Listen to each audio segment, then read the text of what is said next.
Mic was off. We're off to a great start. Kraken Rod or something like that.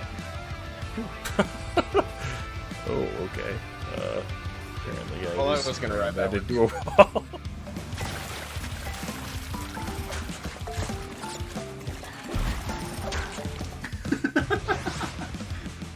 Number 5 is Tremors Shrieker Island. I knew it. I knew it. What's up, boy? Oh boy. Cast this man up! Very nice, very nice. And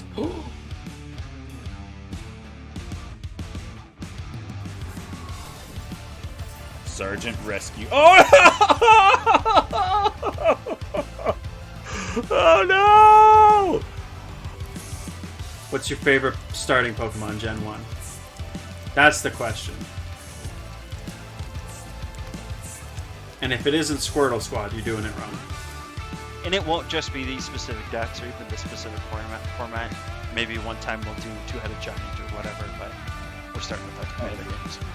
I think it'll be less than 50 episodes before I break Max. Is that a promise? That's a guarantee. The mark guaranteed. Breaking max in 50 episodes or less.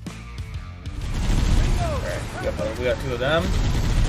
Look at this. Who needs guns when you have a warthog? Ah! What? Are you kidding me? How many freaking times do I have to kill this guy? I love coming back to this exact route once you have your full team and you just see these little squirrels facing off against like literal gods and giants. It's like, oh, whoops.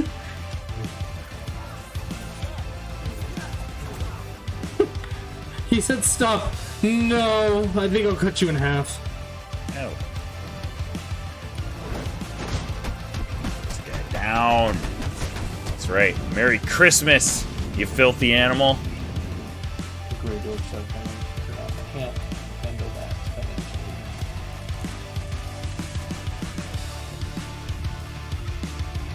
Doesn't matter if it's a Grey Dwarf, because the tree will just fall on you. Why do I even do the video game thing? Assemble! Yeah. Ah, that was it! Woo-hoo-hoo-hoo! Down one, down one. Good to go. Good to know. Oh, shoot. Dang it. Good to know. Good to know. Good to know. Down two, down two, down two. Down, mate. Down three, down three, down three.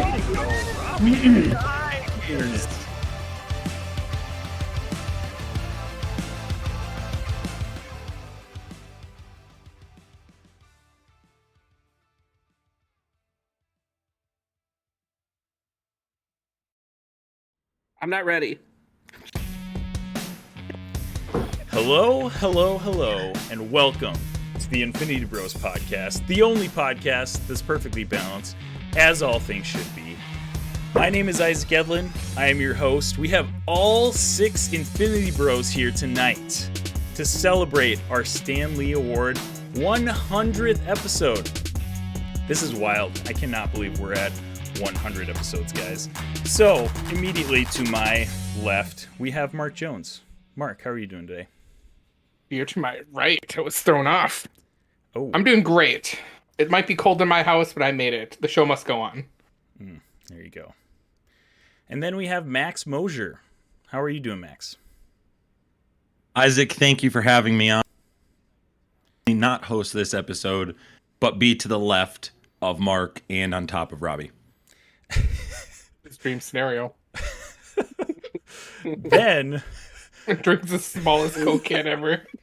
we have I feel like a giant when I drink these Coke. next up we have Robbie Sauter, It's like Andre the Giant with the the Coke. one and only. Robbie? Hi everyone, how you doing? Happy to be here. Happy that you're all here hanging out with us. Really excited to have Zane on the pod for once. I think it's going to be an awesome show. Yes, agreed. Next up, Jarrett Curtis. Hey guys, I'm so excited that I can be here for another Stan Lee's to talk about the superiority of Thor: The Dark World. So It's thanks coming once back. again for having me. It's coming back. Then we have, to finish it off, Zane Ellis. Hello. Happy to be here just because Jarrett's here, and I think he's a gorgeous man. Yes. Fair enough. Absolutely correct. Not Robbie, though. Just Jarrett. Yeah. Yeah. Yeah. I mean, I do appreciate how handsome Robbie is. How handsome all of you are. You all look amazing tonight, and even you, Mark, even you. And Even I'm excited. with my mustache accident where I shaved it. You shaved Yeah, it. can you explain that? Because I've been curious It about was that. so good. Sometimes my mustache got too long where it was over my lips, so like anytime I would eat, I'd get mustache in my mouth. And you know how you guys like, Max, Yeah, you I hate get that. I get that. Yeah, Max gets it. Max, tell us about it. So I'm like shaving, and like you do something, like you hear something, you like move, and like I shaved too much, and I was like, oh crap. So then now I have this amazing cool chin beard that only cool people have. Only cool people have chin beards, just FYI. I'm gonna go shave my mustache right now. I don't should. know if that's You an won't. accurate statement. So now I'm stuck with this. I had to shave my cheeks so like it looked uniform. So that's what I did in high school because I couldn't grow a good mustache, so I just shaved it all off and had like the little chin strap, the chin Amish strap, beard going on. And Yeah. I look back at those pictures and I really regret what I did in high school. So I have to guys, stick to my off-brand Green Arrow cosplay. Otherwise, it won't that's work. that's actually kind of spot on. I never was able to pinpoint what Jarrett Curtis facial hair looks like, but that's pretty much what it is. Like Wish.com Green Arrow, basically. Jarrett's going with Sid from Toy Story turned into an edgy librarian tonight. Adult Sid from Toy Story. Great value Sid / librarian. Whose uncle is Fandral from the Thor's Mighty Heroes. Good one, Zane. That was awesome. Thanks for that joke. You're We appreciate welcome. Well, Zane, guys, you're so we have an amazing show for you tonight. We have tons of giveaways. We have oh my gosh, Holly just redeemed. I got it. You don't worry about it. I'll just do it. Robbie will do all the push-ups for tonight, so I'll keep talking. Robbie's going to do push-ups. It's going to be a great time. We're going to talk about our top 6. Okay, we've got a little bit of a change to the schedule. Our top 6 TV shows from 2021, top 6 movies from 2021, and our top 6 Infinity Gems. So Infinity Gems are pretty much anything that we thought was pretty cool during the year 2021. Just that hidden gem that we were just able to pick out of the year that was 2021. So apologies if we do not get around to chatting back. We're going to be trying to whip through a lot of these and keep it moving. So we'll try to address the chat as much as we can, but it probably will be minimal chat interaction. Robbie will be typing away to try to keep up with everybody. But welcome, Infinity Bros Universe. Thank you so much for being here. We're floored that you have made us a part of your podcast rotation and now a part of your night tonight. So it's going to be. And if you're listening, sorry, Isaac, I'm cutting you off real quick. If you're listening to this on our podcast platforms, just know that we're not going to edit it. So we are going to talk over each other. We're apologizing ahead of time for that. So know that the format is going to be like a Twitch stream. And if we talk to random people that are saying something, we will give you the context of it. So we'll say, like, for instance, if Scott Higa says something like, hey, I'm in love with Max, please, Max, love me back. I'll say, hey, Scott said this. Mark will be jealous. And then I'll say, no, Scott, I don't love you as much as you love me. I'm married. Please leave me alone. So we'll do that this podcast. And then we'll send Scott a personal message after the fact to say he does love him. That's a great example, Max. I'm glad you came up with that. Yeah. Great. Want to make sure that our listeners knew that. Robbie, geez. This could get bad, Robbie. This could get bad. They're 5 apiece, right? Yeah, they're 5 apiece. Okay. Some people have a lot of points, so this could get pretty tough. But Robbie is the real MVP of the Infinity Bros. He's the power stone over there. Okay, we're gonna have to. The Infinity Bros can't redeem push-ups. Stop that. All right, that's it. No more push-ups for tonight. That's it.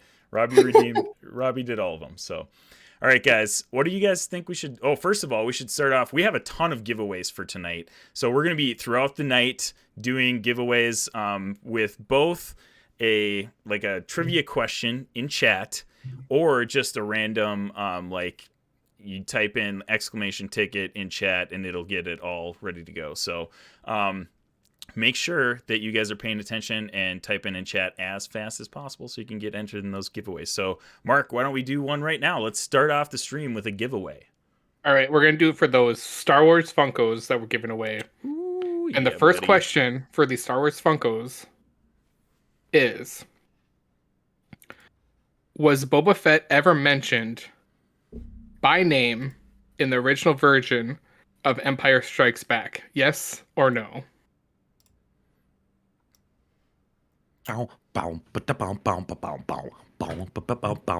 Good morning, guys. Showing up first on my line. But Are we going by first? Are we going by first, or are we going by? I'd say They're first, just all right? entered. I mean, it's Okay. up to I you. didn't know if we were- I'll let you run the giveaways, Mark. We'll do but- first. Oh, Okay. I mean, or we could just put them all into a bag and then draw later after the that would fact. take a lot. Ooh, We're gonna I be like the doing draw out of a lot We're gonna bag. be doing a lot Alright. of giveaways though, so that would be tough. I mean, we feel could like. A lot of bags. Isaac, don't we have the giveaway thing set up? Why don't we just do it that way, where they can type We in? can do or that know how too. Mark wanted to do the trivia though. So Oh, that's fine. Yeah. Okay. Oh, well, whatever. Yeah. Well, then we can do I'm first. good with trivia. Trivia's cool. All right, first then. All right. So who is first? Who we got? Good morning, guys. Podcast or the Good Morning Guys. guys. And the answer was no in the original Congratulations. version. They said no. Yeah. I had to say original version because the newer versions on Blu-ray, they do name him. Really? Is what I Oh, read. really? So I could be wrong. Yeah, because Did I not was know like, that. I don't want the same thing that happened last year where someone then blew up that the answer was not correct, if everyone remembers that. We don't need to get well actually'd here. Well, actually. Yeah, Zane, Well, where were you on that Zane one? is with us, so we probably Okay, will be well- several times throughout this podcast. I'm not Jarrett, okay? Wow. Well, actually. The fighting has started. All right. So, congratulations. Good morning, guys. You have won the first giveaway of our 100th episode live stream. Is somebody tracking these giveaways? I'm tracking them. I'm writing them all down. So Okay, I wrote just it want to down. make Oh, sure. you wrote it down too? Perfect. Okay. So we're both doing it. So yeah. Dope. Great. Okay. So, good morning, guys. Congrats. Nice work. So the first thing we're going to do is we're going to dive right into either our TV shows, movies. Let's do Infinity Gems last, just because that one's so vague. Yeah. Which one do you guys want to do? Maybe type in chat what you guys want to do first, movies or TV shows for 2021. Do TV. I would say TV. I think TV is a good list. We had a ton of great. Chat You get throws a lot us, of good TV. chat throws us through a loop and says, like, top 6 favorite dance moves created in 2021. All right, Zane, top 6 Top- favorite dance moves. Go. The sprinkler and end of list. Can you? Oh no. That created in 2021, not moves you did in 2021. Didn't specify. Great I'm list, going Zane. rogue. Well done. Call me Robbie. I'm going rogue. What up? I'm shocked that you didn't do the Video games. Macarena. I think we got a couple TVs in there. Are you tracking the chat there, Robbie? Do you have a TV? I think. Yeah, everyone's saying TV. We're doing TV. Okay. All right. Let's do TV first then. Fox So said what we're video gonna games. do Is I mean, we thought about it, but we're all well, most of us are dads of small children, so we don't play a lot of video games anymore, unfortunately. So we kind of added that into our conglomerate Infinity Gems segment a little bit later. So we're gonna do TV shows first. Top 6 TV shows of 2021. So how we're gonna do this is we're gonna rank each of the number 6s get 1 point, number 5s get 2 point, so on and so forth, and we'll tally them up. The number 1 show that has the most points will get our Stan Lee Award for the top TV show of 2021. So we'll just go around the circle. Max, why don't you go ahead and go first with your number 6 TV show of 2021? Okay, I will mention my honorable mentions real quick as well. Just very briefly, I Same won't say time, much. and then gives us a list of honorable mentions. Mm-hmm. Can I just say TV? My Go TV ahead. show I don't know honorable why mentions? you're why We're you're not stopping. supposed to talk over one another because it's a podcast too, Mark. Yeah, and then you started talking, so I don't get it. I'm not gonna say anything past this. Dave, Atlanta, Falcon and the Winter Soldier. I know Atlanta didn't come out in 2021, but I watched it this year, so it's going on my list. Those are the 3 honorable mentions on my list. Robbie, don't look at me like that. You did that with The Office last year. We You're the reason- decided. We have We 6 of them. decided Yeah, you're the that reason we're here. we decided like a month ago that we were only doing did have this 2021. discussion a lot. Less We than a had month ago. this It was talk. literally Still doing 4 it anyway. days Here we ago. go. Here we That's go. like a month when you have All a right, couple what's your kids. 6? Number What's your 6. It was like a month ago. We were on a break. Number 6 is the show Evil on CBS. I'm going to give this one my number 6 because I think it's a gutsy show. I didn't agree with every choice they made. I actually thought the show was not as good as some other shows I would shoot for in the context of what I wanted to see from the storytelling, but there's no show like it. It is a very, very crazy show. I sometimes don't know what they're doing in the context of how they're pulling it off. I think Mark's the only person that watches the show. You can watch this on Paramount Plus. So number 6 for me is Evil. All right. I have not seen that one yet, so I can't comment on it. But Mark, go ahead with your number 6. My number 6 was an Amazon Prime show, and it was Invincible. Ooh, nice. Yes. Very good choice. Very good choice. No other comments? You just I number can't wait 6 for is- season 2. Agreed. That's what I want. I got the got the graphic novel, and I read to a point, and I was like, I gotta stop. I want to be surprised in the TV show. Yeah, and it's wild. Like that's Even though I one of could the figure it best. out, you know. I feel like that's one of the best adaptations of a comic book into a TV show that we've seen ever. The art is like spot on from the comic book, which is awesome. So, agreed. Good one. My number 6 is Loki. We had a lot of good MCU shows, and unfortunately I could not put as many as I wanted on my list. So Loki is a fantastic show, and I'm excited for season 2. That's number 6 for me. So Zane, go ahead with yours. All right, my number 6 is also Loki. Nice. So I'm excited to see what happens from there on, and so it's number 6 for me. All right, Jarrett. My number 6, and probably the only one that I can watch on here with my kids, is Bad Batch. I thought it was an awesome continuation of the Star Wars story, and I'm a personal fan of the Clone Wars and Rebels, so it was nice to see the tie-ins there. Fantastic TV series. Yeah, I have to say I had to leave Bad Batch off my list, and I was really, really sad about that. It would be the next one that would be on my list, but for all the fans at home, yes, Blue is on my honorable mentions. yes. Oh my Attaboy. gosh, Blue is so good, so good. All right, Robbie, you were rounding off the list of the top Okay. six, number 6 on your list. All right, I will also do a Max and do some honorable mentions. I want to give Star Wars Visions an honorable mention. They were kind of up and down with some of their episodes, but I really enjoyed them. WandaVision is going to be on the honorable mention list. Sorry, Max. I know you don't like that show. And Falcon and the Winter Soldier is also going to be on the honorable mention list. My number 6 is the What If show. Wow. I really enjoyed the What If show. It was, out of a lot of the Disney shows, I didn't think it was going to be the one that I was excited to see every week, but that was the one that I was like, oh, they have something different. I'm really interested to see what they do this week. So What If is my number 6. Good choice. All right, Max, we're moving on to number 5. What do you got for number 5? Max? There we go. Got to hit the mute button. Sorry. Oh, right. There we go. I'm also doing it I'm doing the chat on my phone. So Welcome to the Infinity Bros podcast, where we can't go a stream without having some kind of audio technical difficulties. I should have turned my stream avatars on. All right. Max totally gets that joke. What a bit. Now I'll get it. Now that He doesn't have a my 5. streaming game. He doesn't know what stream avatars. Now, right. number 5. Number Can I 5. start? Yes, Can I go for it. My number 5 Yeah, is sure. Squid Game. This one I would assume is going to be on most people's list this year. I was floored by this. I really enjoyed it. I could not stop watching this show.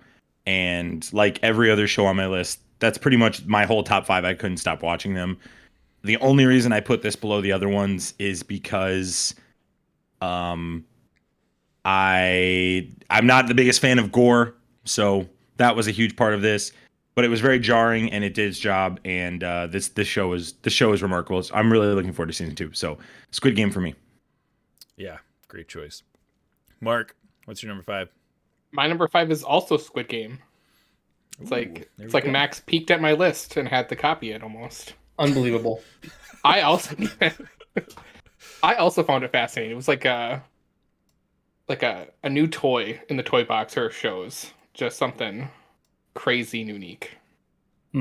Agreed. Yeah. And with so many shows being like remade and rehashed, I feel like it's nice to get a fresh show that it takes some ideas from other places, but it it was just kind of like a refreshing. Dude, it was its own thing. Like, I know it's copying this like post-apocalyptic game style show, but it did such unique things, and very rarely do I have any vested interest in a show that I'm going to not be able to match up the English with the words that are being spoken. It didn't even bother me in the slightest watching this. Season 2, I hope, is very good. My fear is that they're just going to make something that is not, that doesn't have to do with the story that the creator took years and years to make. Yeah. Had like season 3 of Westworld. That's a perfect example. Yeah. You're hitting another sore spot. You had for this Max. you had this gem, and then you had this other thing that you just threw Yeah. against a wall and it didn't stick. Exactly. I mean, a dry noodle. Westworld's a huge disappointment. I'm hoping they can turn that noodle. around next season too. It's done. All right. My number 5 is Hawkeye.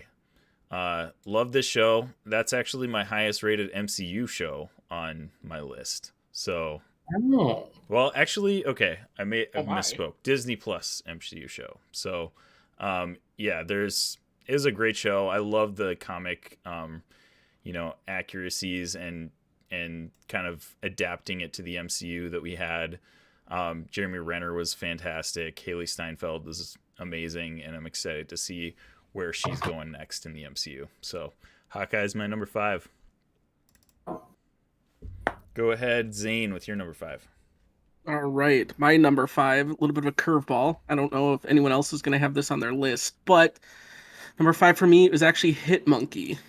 Yes, dude. Hitmonkey. Went into that show not knowing what to expect and was very much blown away. Hitmonkey might be the most underrated show of 2021. Yes, that's why I'm like, I have to put it on my list. It's fantastic. Because it's a wild ride. Yeah, agreed.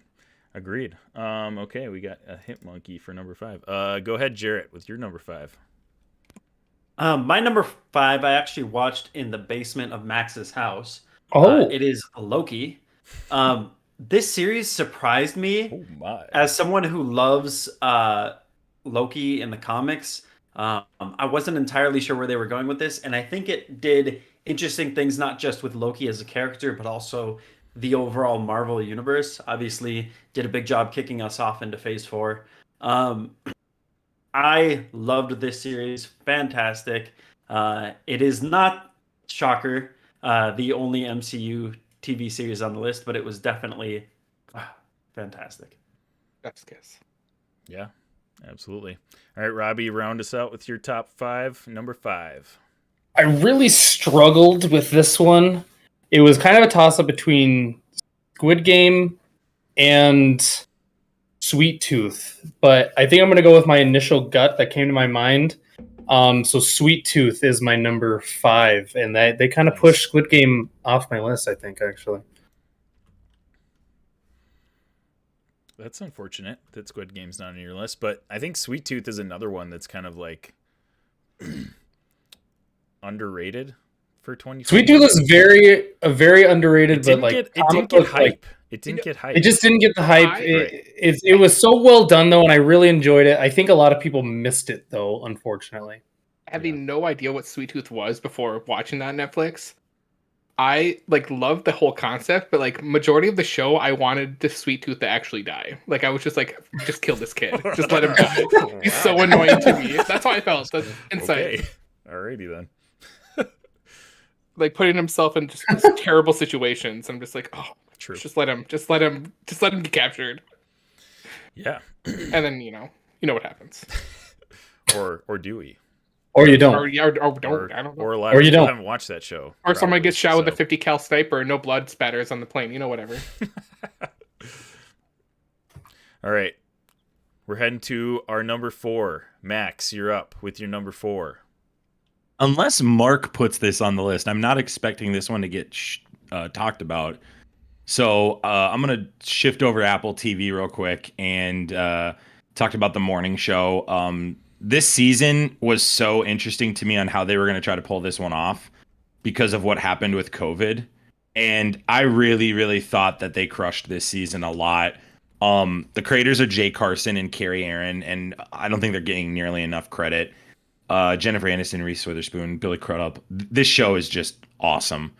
I really, really love this show. It takes some real time stories that are happening in the world and plugs it into the drama of this morning show. And it talks about some really, really interesting things that are happening in the world today from multiple perspectives. And I think it handles it and balances it really, really well. So this is a really good show from my perspective. I don't know if Mark's going to put it on the list. Maybe he'll talk about it a little more, but I just want to praise that song, praise the song of this show. I really think this show is good. I'm really looking forward to season 3. And I thought how they handled COVID was great too, because that was a big hurdle for them. So yeah. Good morning show. Before you start with yours, Mark, I would like to comment. If we were doing last year, 2020, I would have put morning show on my list, but I didn't watch that until this year. Because that first season is incredible.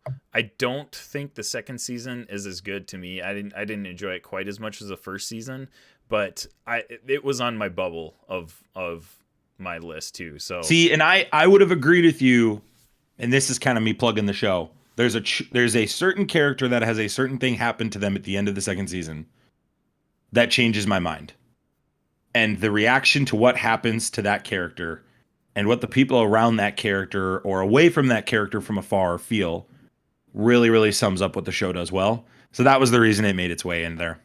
Yeah, I gotcha. It definitely deserves to be on somebody's list because the production in those Apple Plus shows are amazing. Like, it's a great, very quality show. Star-studded cast. No Keanu Reeves, but star-studded. Yeah, star-studded for sure.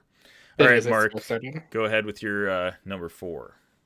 I do have an Apple Plus series on my list. It is not The Morning Show, which is a good show, so go watch it. It would be if I had an honorable mentions list, it would be on it. My number 4 though is The Falcon and the Winter Soldier. Oh, nice. I love that we got 2 of the best Captain Americas to ever appear on screen. Oh gosh. And it tells a great social commentary on top of that. Yeah. Social commentary was great. No, I want to punch John Walker in the face the whole time I'm watching that show, though. Why? So. Max has a shield of him. Yeah, Max has his shield. Max does have John Walker's shield. Confirmed. Confirmed. Yep. That was a great show, though. Yeah, I'm with you. It was such a good bit, Zane. You got me so good on that, Zane. Right. You joshed me so hard on that. My number 4 of TV shows is Hit Monkey. Zane.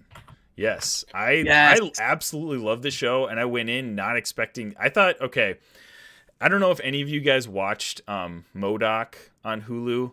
I did. Also, honorable mention if I had a list. I would absolutely not put MODOK anywhere near my list. I thought it was trash.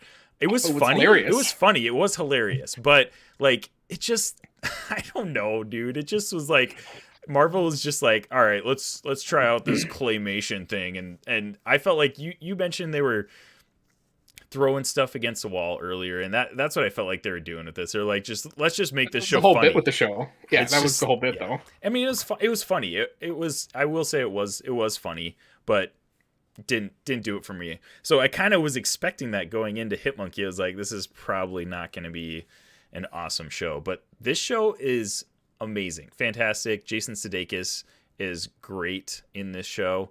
Was not expected. This is, again, I think my underrated show of 2021. I would recommend all of you get. There is a ton. It's like Invincible level of violence. There's a lot of animated gore. But if you guys are fine with that, I think this show is amazing. And Monkeys on Hulu? It's on Hulu. Yep. It's on Hulu. So if you have try that Hulu, out. you can check that out. It's Like great literally show. never heard of it until right now, and I'm thinking like, all right, dude, if Zane says it's cool fantastic. and Isaac says it's cool, I gotta watch it. It's I'll gotta watch be the whole decent. thing because that's what friends do. Well, if That's what friends Scott do. tells That's me what to watch friends it, do. if Scott tells me to watch it, then I might watch it. But not Mark. No, of course not. All right, Zane. Teach his own. Number 4 for you. All right, my number 4 is Invincible. Yeah. Doesn't really need much more explanation there. Great show. Can't wait for season 2 and to get more development there. Yeah, absolutely. Jarrett, number 4. My number 4 is also Invincible. Yeah. Again, nothing else needs to be stated. I will say, just as a side note, can we talk about how phenomenal that cast is? Oh, like, dude, yeah. Really the who's who. I mean, just knocked it out of the park. Fantastic I like how series. the original group, I forget the group's name, was like star-studded, and then they just killed them all. Yeah. I loved it.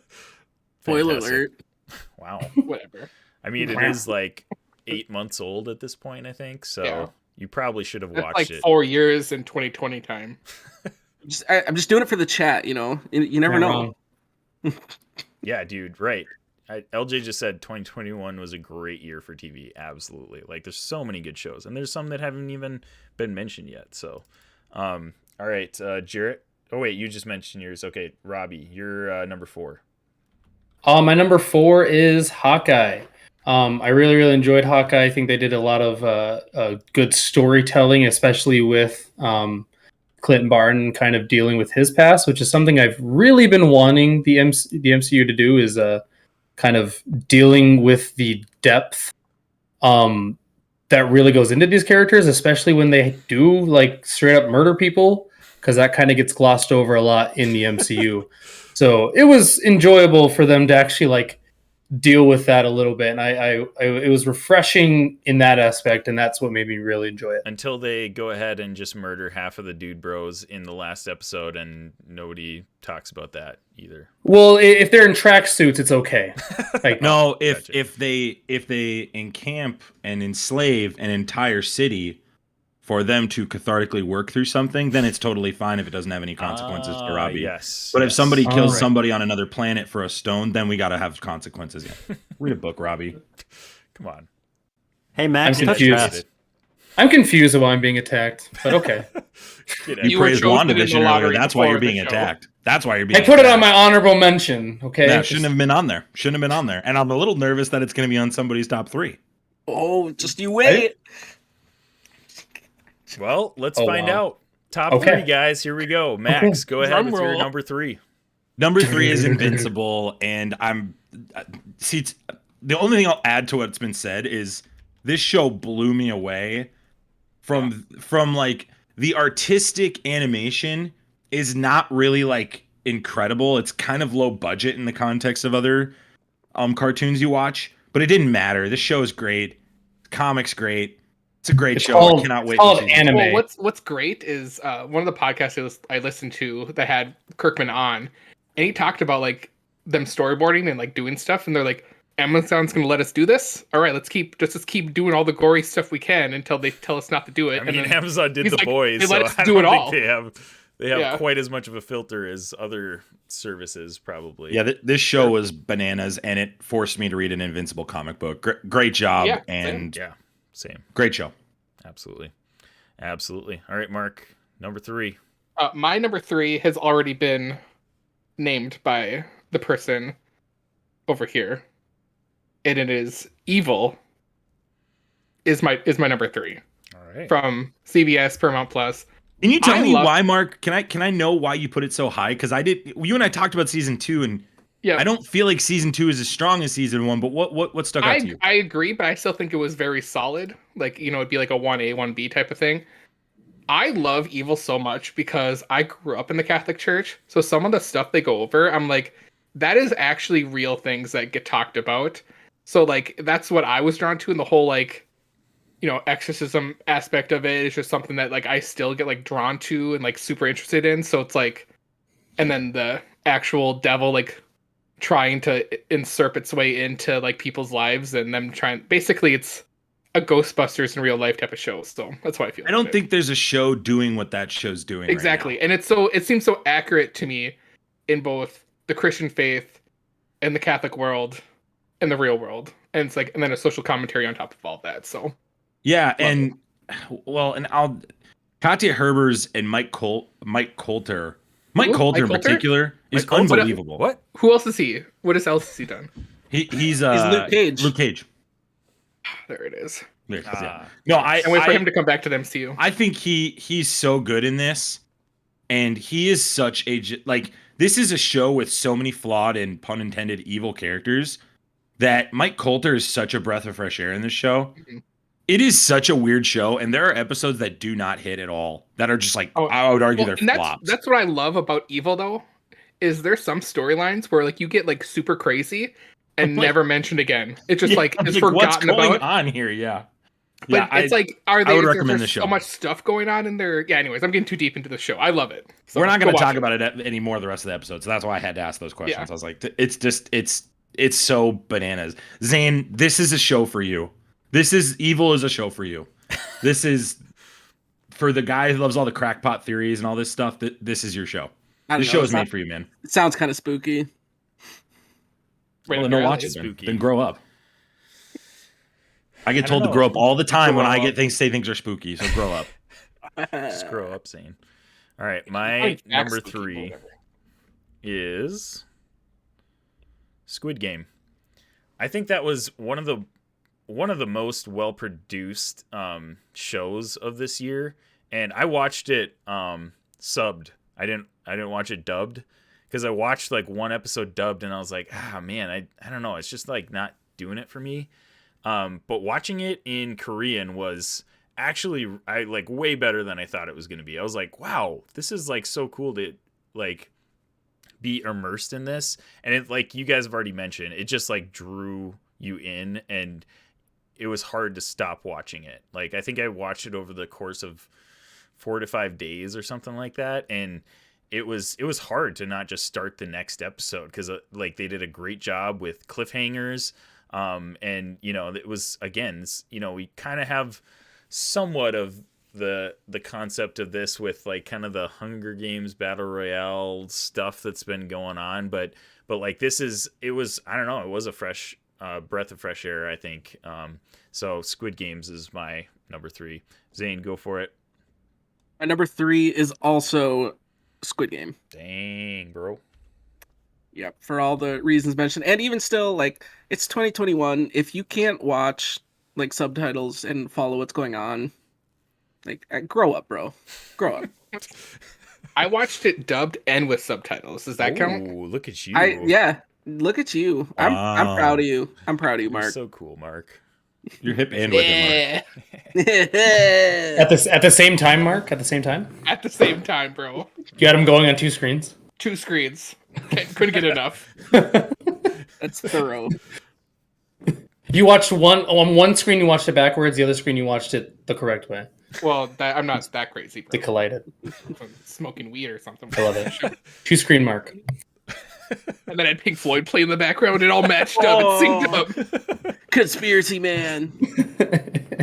Oh man, love it. All right, Jarrett, what's your number 3? A series that I think maybe all maybe that's a Pokemon. Gen 7. Arcane. Maybe. Did any of you guys catch this one? I haven't got around to it. Oh my yet. gosh! Okay. I did watch one episode, but I just ran out of time to watch more of it. I just need to come back in. Everybody, quit the stream right now. Okay. No. Hi. This one caught me off guard because I knew with somebody like Riot Games, they were going to put money into this and try to make it work as much as possible. What I didn't expect is for it to be as good as it was. I thought it was just going to be like a needless cash grab to try to get people back into League of Legends.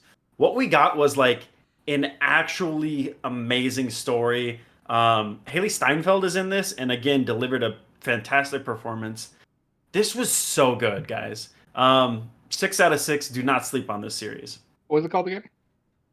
Arcane. It's on Netflix. Yeah, I feel like that's one I got to go back to at some point because I never got around to it when the hype was high for it. So, for sure. Arcane kind of sounds like they use witchcraft, so that's a no for me. Uh-oh. Continue. All right, Robbie, what's your number 3? My number 3 is Loki. I really enjoyed Loki. It had some big hitters there at the end, and I think it means a lot for what the MCU is doing in the future. So, Loki is my number 3. Wow. All right, top 2 guys. Here we go. Max, lead us off with your number 2. I'm just gonna pick up right where Robbie left off. Loki at number 2 for me. It's the highest MCU rated show of the year. This show had zero business being the best MCU show until the season finale. It's a perfect foil to WandaVision, and it is just such a delightful show that I cannot wait for season 2.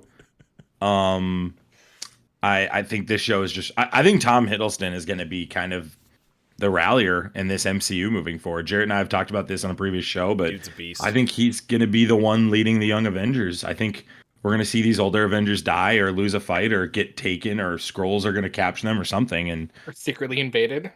Somebody will be secretly invaded. I think Loki is like there'll be like a secret a war that is secret, or something. Potentially, you never know. Maybe. Yeah.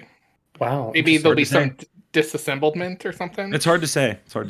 So yeah, maybe. I think Tom Hiddleston is the future, and I think if he is the center point of this MCU experiment that they're doing, this season 2 of the MCU, as I'm calling it, I'm A-okay with that, because this show ended just how it should end. It was just truly remarkable. Well done to them. Ended very well. You're right about that. Gosh. All right, Mark, number 2. My number 2 is my Apple Plus series show, and it is For All Mankind. Oh, that is my number 2 show. You've touted this show for a while. This show is just right up my alley.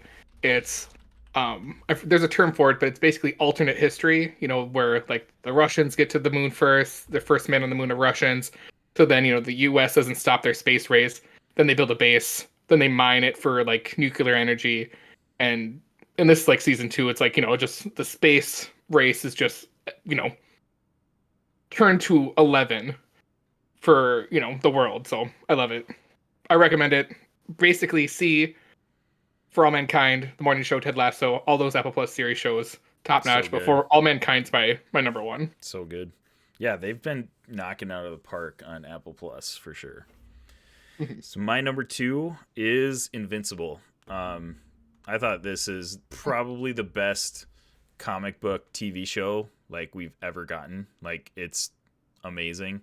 And I cannot wait. Like you guys already mentioned too, it made me go read the comics, because I had heard about it like when the comics came out, and I heard they were doing this show. But I mean, we already talked about the voice cast is just wild. It's like if we're talking definitions of star-studded, it's the Invincible voice cast. Like it's wild how many stars there are in that show. But I mean, and they were going for, Max, you mentioned the animation's just like simpler. I mean, they're pretty much going for simpler because it resembles the comics so well. And I thought, yeah, best comic book TV show of the year for sure, and possibly ever. So that's my number 2. Zane, go ahead with yours.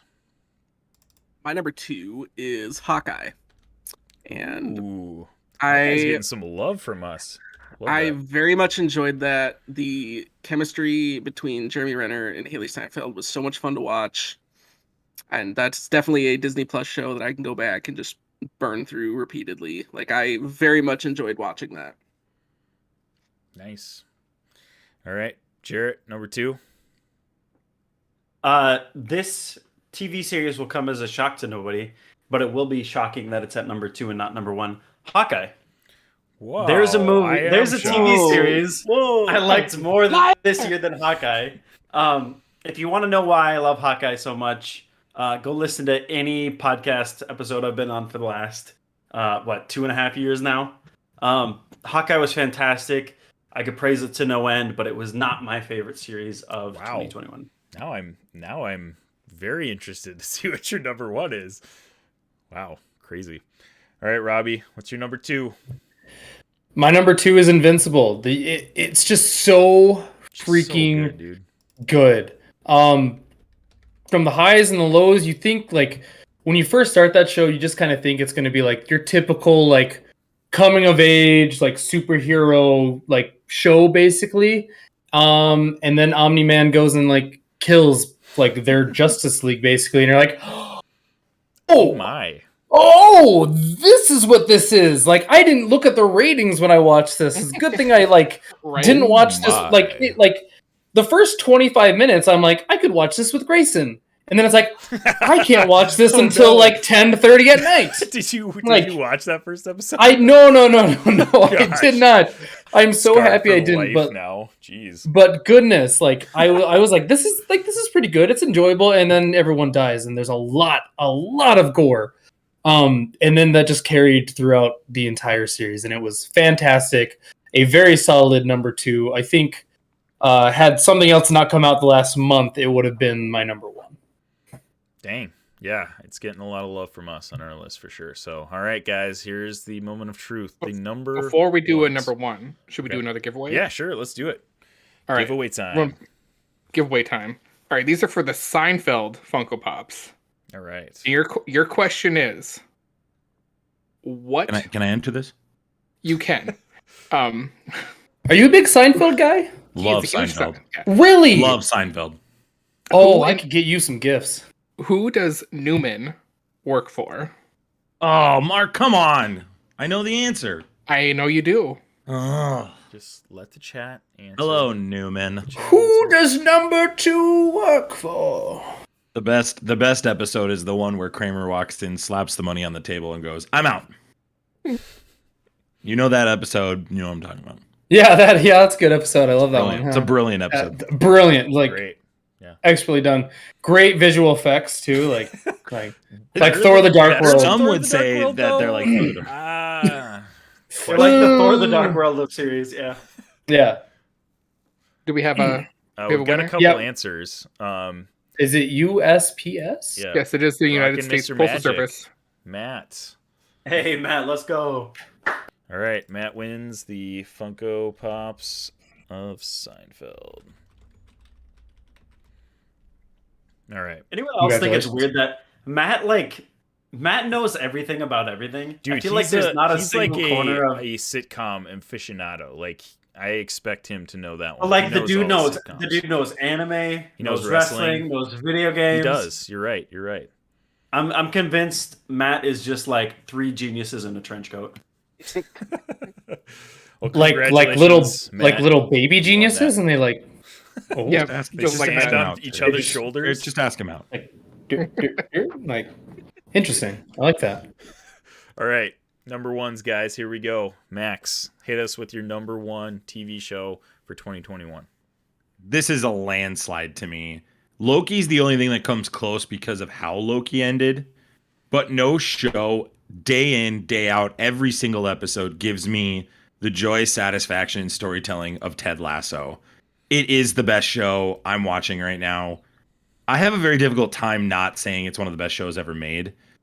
I really, really enjoy this show. This show is emotional. This show is hysterical. And this show takes risks and makes decisions that shock me. And the way this show ended was just on the same level of emotional par of Loki for me and how this season ended. I love Ted Lasso, and when this all comes on Blu-ray together in one set, I will buy it the first day it's there. Ted Lasso. Amen, brother. Amen. All right, Mark, number 1. Let's hear it. Well, my love for this show has persevered throughout 2021. Oh my. And my number 1 is WandaVision, and will forever be my favorite show of 2021. Wow. Max, your thoughts? I will die on that hill and kill anyone that tries to overthrow me on that hill. Bring it I can't on. wait. Oh, wow. Hey, we're gonna fight. We're gonna have a fight. You're a clown. Between Max Such a and clown. Mark, and stream it Oh, live wow. at some point. You so. did that just for the bit of getting at me. That's literally No, why you said It that. is literally So my good. favorite show of But 2021. the guy like things. See, Yeah, up until not the shaming guy me like for it. things Oh I my like. God. He can like what he likes. Fine, you like it. Fine, he likes it. Let's not You gatekeep really in like- 2022. Okay? Yeah, as you've been gatekeeping everyone that has Hawkeye on their list. Like, I haven't even loser. said anything. I have said nothing Your about people face saying Hawkeye. says enough. Every time someone does Hawkeye, you do that. You literally Hawkeye, like who look likes at the that camera and like series? roll your eyes. I was No. wondering if we were gonna get. We need to have an eye roll counter. So We need Alright, a let's max move it on. eye roll Feel counter. free I to love count. WandaVision. Hawkeye Max and hates WandaVision, it. Let's go. Max I hate is the over season here. finale of WandaVision. Max is over here. Mark is Mephisto. Mark is Mephisto. he knew. I'm gonna. I would love- before we move on, Isaac. I will say this. I'm gonna talk about WandaVision in a later segment we're doing, and I think what I say will actually resonate with some people. So I'll tease that for later in the episode. But I have some thoughts in my Infinity Gem segment that I want to talk about with WandaVision. So. All right. Interesting. Okay. Teaser there. We'll move on. My number one is also Ted Lasso. I agree with Max. I think Ted Lasso is the best TV show on TV right now. I think it's the production quality is fantastic. I love Jason Sudeikis. Like, he's one of my favorite actors at this point. It's so wholesome. Like, I just get filled with joy every time I watch this show. And season 1 was amazing, fantastic, and season 2 followed it up perfectly. I think it's in my top 3 shows of all time. Depending on how I'm feeling, could be number 1 at like any given time. Like, I absolutely adore Ted Lasso. It's my number 1 by far. Like, yeah, like you said, Max, it's not even a question. It was my and Isaac, what makes it even crazier is that this show shouldn't have been made. It's like it shouldn't have been made. Right. It was an SNL sketch. Like, just bravo to Jason Sudeikis and his team. He's fantastic. Wait, it was an SNL sketch? Are you being for real right now? I've never seen Ted Lasso. I haven't seen it. So Ted Lasso. Okay. I'm just making sure you were mocking me. Okay. No, so I would Ted love Lasso started as an SNL well, sketch. We are, but he's that's fine. That's okay. No, we're always making fun of me. Yeah, that's the bit. Ha ha ha. That's fine. I just want to. The Ted Lasso bit comes from a Saturday Night Live sketch, and Jason Sudeikis, after he broke up with Olivia Wilde, needed a cathartic way to handle that breakup because it was very difficult for him. So he wrote Ted Lasso. Would be for a lot of men. Yes, it would. So he wrote Ted Lasso, and they actually had to buy the rights from NBC. Yeah, Scott says NBC sports sketch when they got the Premier League. Okay. Mm-hmm. Gotcha. Interesting. Yeah, but I think it's the best show on TV right now. It's just fantastic. So it's my number 1 by a landslide, as with Max. Go ahead, Zane, hit us with your number 1. All right, so we're gonna deviate a little bit on the Ted Lasso talk here, and for my number 1, I know I'm sorry, Ted Lasso. I'm sorry. My number 1 is actually something that just recently slid in, just at the very end here of 2021, is The Witcher. Season 2 was absolutely fantastic. It had me on the edge of my seat. I burned through every episode in one night, and it's wonderful. Give me more. I cannot wait for next season already. Just everything about this show, like, yeah, it's my number 1, and it's not really even close. I need to watch it. I haven't caught the second season yet. I think I was never a Witcher guy to begin with. I think this first season is fantastic, but the timeline like totally screwed with me. Like I was like thrown off by that in season 1. Does that get fixed in this one or not? Yeah, they do a little bit of jumping, but like they acknowledge that was a huge mistake that they made in season 1. So then they completely are like, yeah, we're not going to do that again. Like even I think Henry Cavill came out and said that that's the big drawback from season 1, and if they could redo it, they would change how the pacing works. Gotcha. But season 2 is so much better. Definitely on my list. So nice. All right, Jarrett, go ahead with your number 1. Yeah, my number 1 might have been The Witcher if I had gotten past the first 2 episodes. It's really good. I just haven't had time yet. Boba Fett? Actually, at number 1. Oh, okay. Yeah, no. My actual number 1 is, to nobody's surprise, WandaVision. No, I'm just kidding. A series that got him. Yeah, got him. Ha! Max is over there just crying. A series that not enough people caught. Reservation Dogs. This was a delightful surprise this year, and I watched it with my family here. Fantastic. I love the series. Some big guns coming out for this as far as acting prowess, but also some newcomers who really hit it out of the park. Each and every one of the kids in this do a phenomenal job. It was witty, it was charming, but it also had heart. 6 out of 6. This series is like probably top 5 TV series of all time for me. Just fantastic. I will say I watched a couple episodes and then just other stuff got in the way. But the few episodes I did watch, I really did enjoy it. Yeah. So definitely something I'm looking to get back into because Same. it definitely was enjoyable those first couple episodes. Right. Yeah, I think I watched 3 or 4 episodes as well, and I really, really enjoyed it as well. So yeah, that's awesome. Nice. And that another mark for a show that hasn't been on the list yet. So that's sweet. All right, go ahead, Rob A. Round us out with your number 1. My number 1 is no surprise if you know me at all. It is The Witcher. I am a huge Witcher fan. They fixed the thing because the thing that people complained about in the first season was the time, and people got really confused. And it took you had to think about it a little bit, and you maybe had to watch it again, which I don't think anyone was upset about because you got to see Henry Cavill playing Geralt, and I think everyone can agree we just want more Henry Cavill in our lives. But I'm a huge fan of all of that, of just the Witcher world, and they've done such a good job of bringing that to live action. And it's a very difficult thing to bring to live action because you're dealing with magic, you're dealing with like these crazy, insane looking monsters, and you're doing it on a Netflix budget. So it's really impressive what they've been able to do. Henry Cavill's best role right now is as Geralt of Rivia. And I say that with no, like, I don't care. It's not Superman. It's no one else. He is the best Geralt we could have. He's born to play that role. You need to check out the Witcher show. It's incredible what they're doing with that show on Netflix. Nice.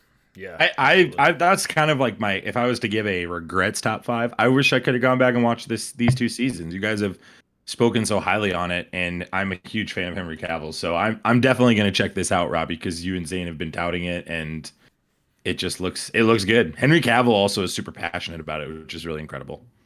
Yeah. Yeah, Henry Cavill is a huge nerd. So we were able to get, Jarrett was able to get a like sneak peek at episode 1 that he gave to me because his time just didn't work out.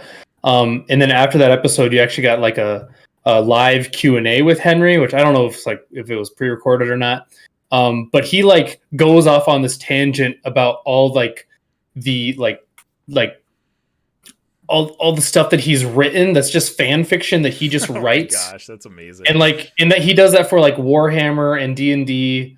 And then he just loves World of Warcraft. Like there's always a story of him like he almost missed Zack Snyder's call because he was like playing World of Warcraft. Like the dude is one of us. He just looks a lot better than us, unfortunately. Yeah. True. Dang. Yeah, we had, okay, so just for stats wise, guys, we had 17 different shows that we put on our lists out of a possible 36. So I'd say it's pretty wide variety of TV shows, which I kind of expected just because we've had so much good TV this year. But the number 1 show that earns the Infinity Bros Stanley Award, the best TV show of 2021, is Invincible. Wow. Invincible. Okay, we got to talk about this real quick. We just got 5 subs from Leathernator. Thank you so much. Leathernator, you are awesome. Thank you so much. Yeah, thanks for that, man. Leathernator, you are awesome, dude. Awesome, dude. We love you. Yeah, awesome. So Invincible wins with 21 points. The number 2, this is gonna keep going for like another minute, so I'm just gonna keep talking. Should it's so funny. Ask another question? No, not quite yet. I'm going to talk a little bit. So Invincible comes number 1 with 21 points. Number 2 is Hawkeye with 15 points. And number 3 is Loki with 13 points. So Max is so tilted right now. He's like, what is going on right now? Yeah, well, that's how the points work, and that's just a doggone shame. That's all that is. But yeah, 17 different shows that we put on our list. So that's honestly though, I can live with Hawkeye on there versus WandaVision. If it's Hawkeye, I can understand that argument. Oh man, Thank goodness that WandaVision didn't make the list.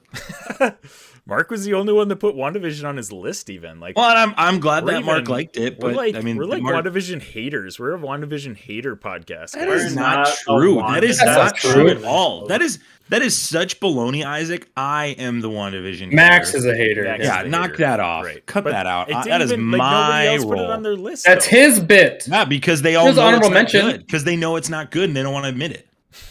It was an honorable mention for me, and it was on Mark's list. Mm-hmm. Yeah. Well, yeah. Well, Mark is a nobody. All right. Well, guys, that is it for our TV shows of 2021. Mark, let's have another giveaway. Let's do it. I love you, Mark. Bundle up, guess. Mark. All right. Are we doing questions? WandaVision getting 6 points on our TV show list. Mark, you're not a nobody. I was just kidding. I'm sorry. Max, you're telling the truth. That's all right. This is for the Marvel Lucha Funko Pops. Ooh, and then there's a bonus one that'll be sent into that pack. So let's go. Buckle up. And this question I researched. There could be technically 2 answers, so we'll see what we get first, and I'll be the winner. Which X-Man has a pet dragon? I actually know this one. Who is it? I'm not going to say it, but I think I know who it is. Oh, we got mixed. Matt knows. Okay. What? Yeah, I knew that one right away too. Good question, Mark. I'm just happy I knew that one. You're going to be sending a giant box of goodies to Matt. I got to be clear. It's not Colossus, right? Like that's not one of the ones I had on my list. No. Okay. Unless there's some weird off one-off that he has. No. Okay. Mike's going to get all of these if we do it this way the whole time. Because the names I had on here were, either Shadowcat, Kitty Pryde, or Magic. Neil says that he does. Well, Neil, if you can send us a link, you will win those Funko Pops. Oh, and prove it to me, because I mean, you were the first one to answer, so yeah, if you can prove it. Well, yeah, was he a member of the X-Men at that time? I think what he's thinking of is when Kitty Pryde gets shot inside the bullet.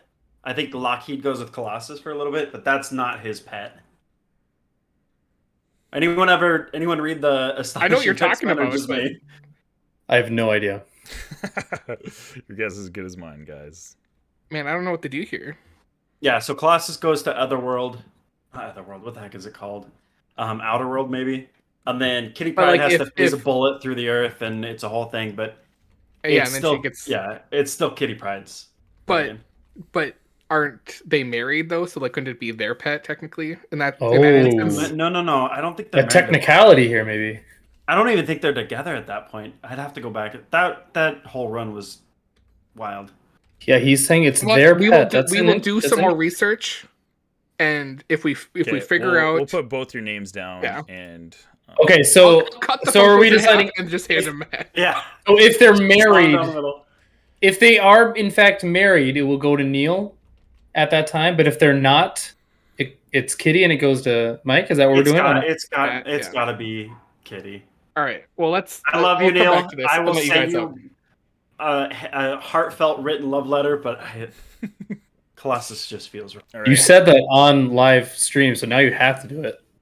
We are going to move on. For those of you watching, thank you so much for tuning in. We are doing our 100th episode live of the Infinity Bros podcast. If you have not listened to our normal podcast before, you can check us out on Apple Podcasts, Spotify, Podchaser, any podcast platform that you usually listen to your podcasts on. And we are going to be drawing that Infinity Gauntlet tonight when we're all the awards are said and done. So it's going to be a blast. Somebody's going to get an Infinity Gauntlet signed by the Infinity Bros tonight, guys. Wild. In our blood. Right. With our blood. That's what Mark keeps mixed together. Saying. We're gonna pool in our blood and gosh. I don't know, man. Make sure you keep this Infinity Gauntlet sealed and in a plastic bag or something. How did you get our blood?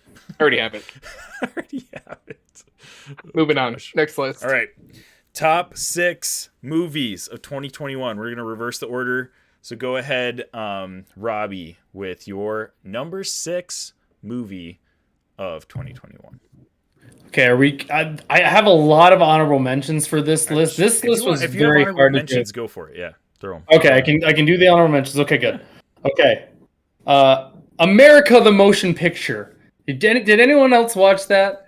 It was ridiculous. It was stupid, but gosh dang, it was a fun time. Check that out on Netflix if you haven't. It is not kid appropriate. It may not be adult appropriate. Sure, it's not. But it is a fun time. I'll give you that. Okay, Raya the Last Dragon is also an honorable mention. Army of Thieves is an honorable mention. I actually really enjoyed that movie. I really thought about putting that on there. Red Notice is an honorable mention. Don't Look Up is an honorable mention. And then, much to Max's chagrin, Dune is an honorable mention. Dune was very, very close to being in the top 6. Very, very close to being in the top 6 after my second watch of that. Okay, and then for my number 6, I'm going to say the name wrong because every time I say it, Max corrects me, and I don't know if it's a bit or if I'm just saying it wrong. But Shang-Chi. Shang-Chi.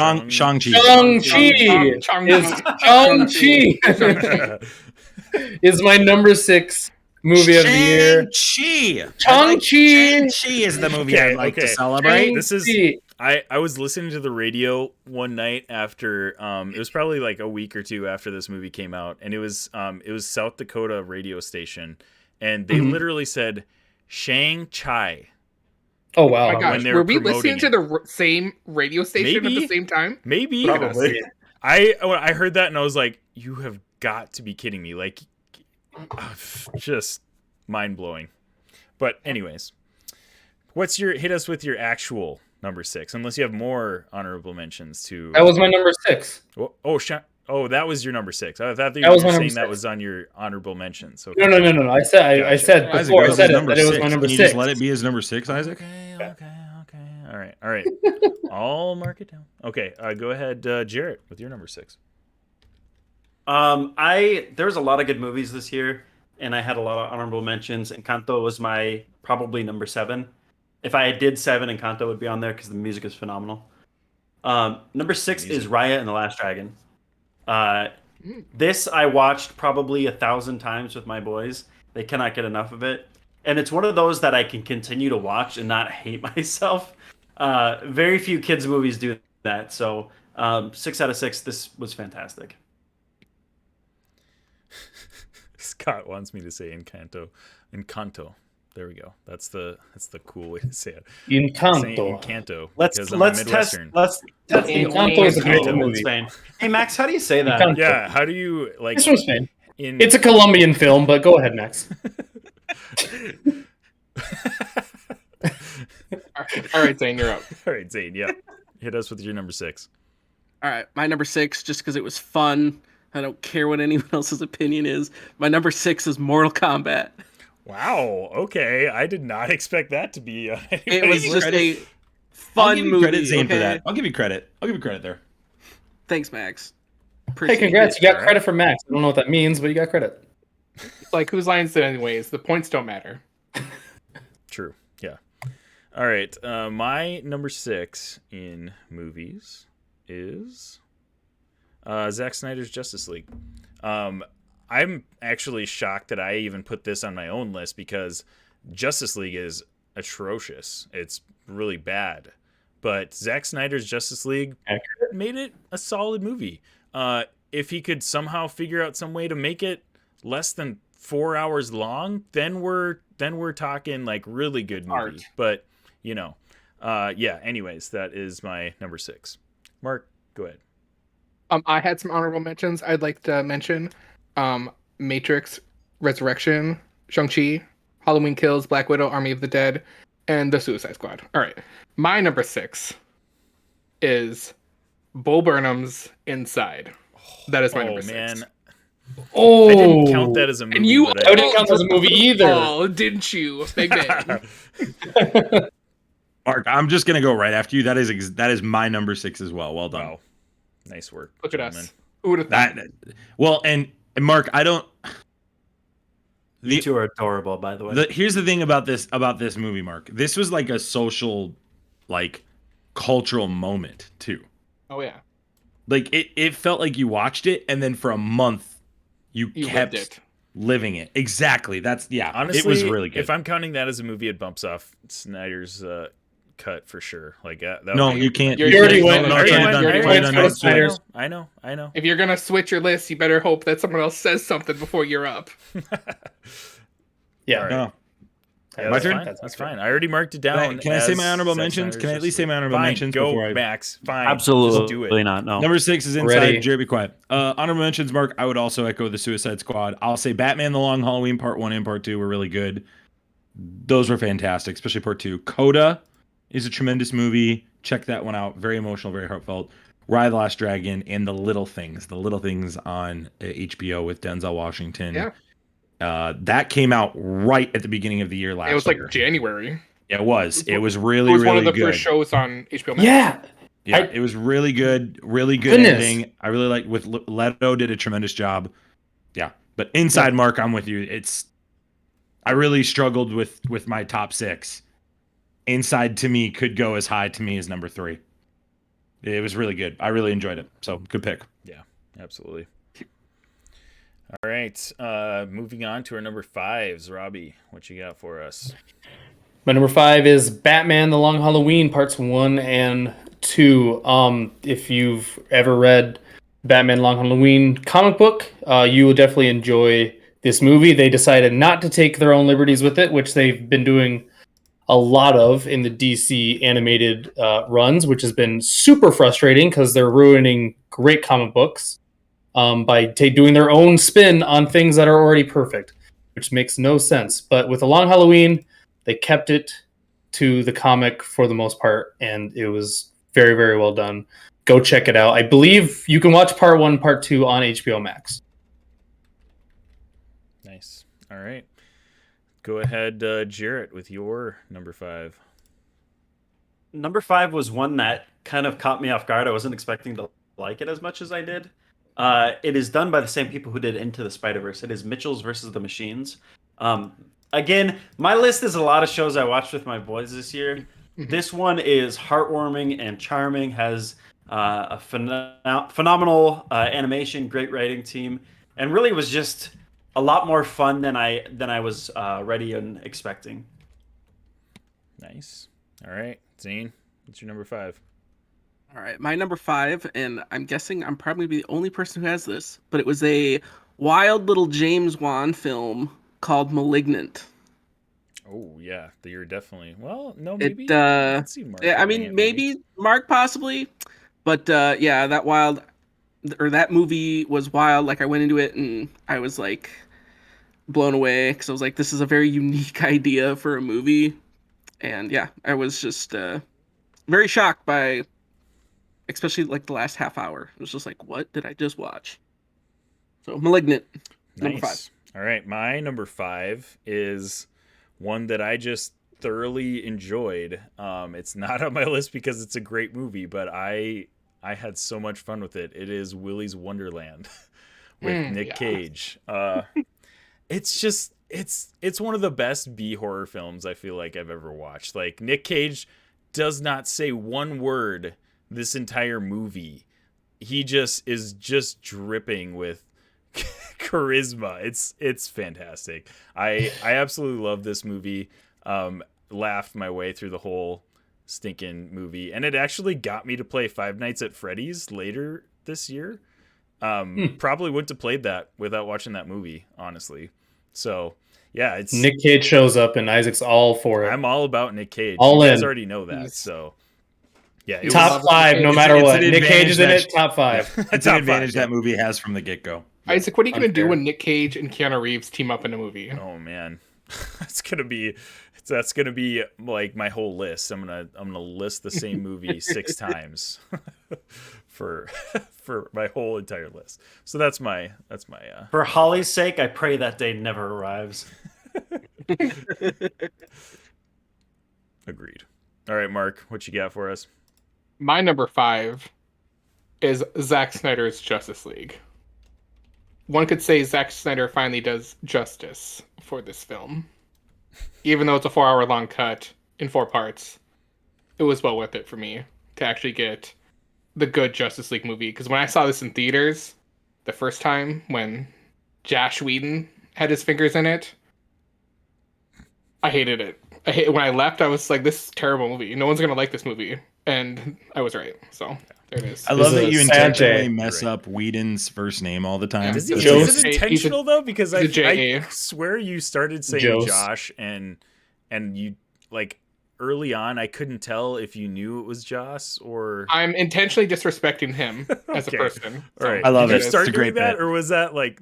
I started doing that when that. Right. Well, yeah, Good. It's been a bit. Mark and I have had several conversations offline about this, and I've said, "Don't stop. I'm with you all the way. Yeah, man, I'll correct you every time." Bit. I love it. It's a great bit. Mark, we're the same list to start. Snyder Cut number 5 for me. I have not. Get creative. Had Goodness as gracious. I guarantee going forward we will not have the same list. No, I don't think we will either. This, except for maybe number 1, we'll see. This is the best movie I've watched. Like, this is the best experience I've had watching a movie streaming at home. I have another movie that on my list that's a streaming movie, but this experience of watching this was mind-blowing to me because Mark, you and I talked about this. I was so expecting this to be a flop. I was so like, this is going to be it. This is going to be awful. We're going to come back here and say it's dreadful. And that was just such a delightful experience, top to bottom. I really enjoyed what Snyder did there. There are current rumors, apparently, that they're going to cut all of this out in The Flash. Like, this is all going to be wiped away. Flash was supposed to be a Flashpoint-esque movie, so it makes sense that they would just restart it. So sure, and I think that's a huge mistake, and I hope Warner Brothers fixes and changes that. There's a deeper discussion to be had about what DC is thinking about doing and messing up again. That's another podcast. Warner Brothers needs to sell that whole property. Yeah, is Marvel buying? Disney buying? Because that'd be nice. I'd go there. It'd be nice. It'd be nice. It'd be nice. Very nice. All right, Robbie, number 4. My number 4 is an anime film on Netflix. It is Witcher: Nightmare of the Wolf. This tells the story of Vesemir, which is basically Geralt's teacher. He basically raises Geralt and a few other soon-to-be Witchers. But this tells his kind of story, becoming a Witcher, battling his own demons. It is a fantastic anime film to check out. Go on Netflix if you like The Witcher at all, have played the games at all. The art is amazing. The story is really, really good. It's all around good time. Go check that out.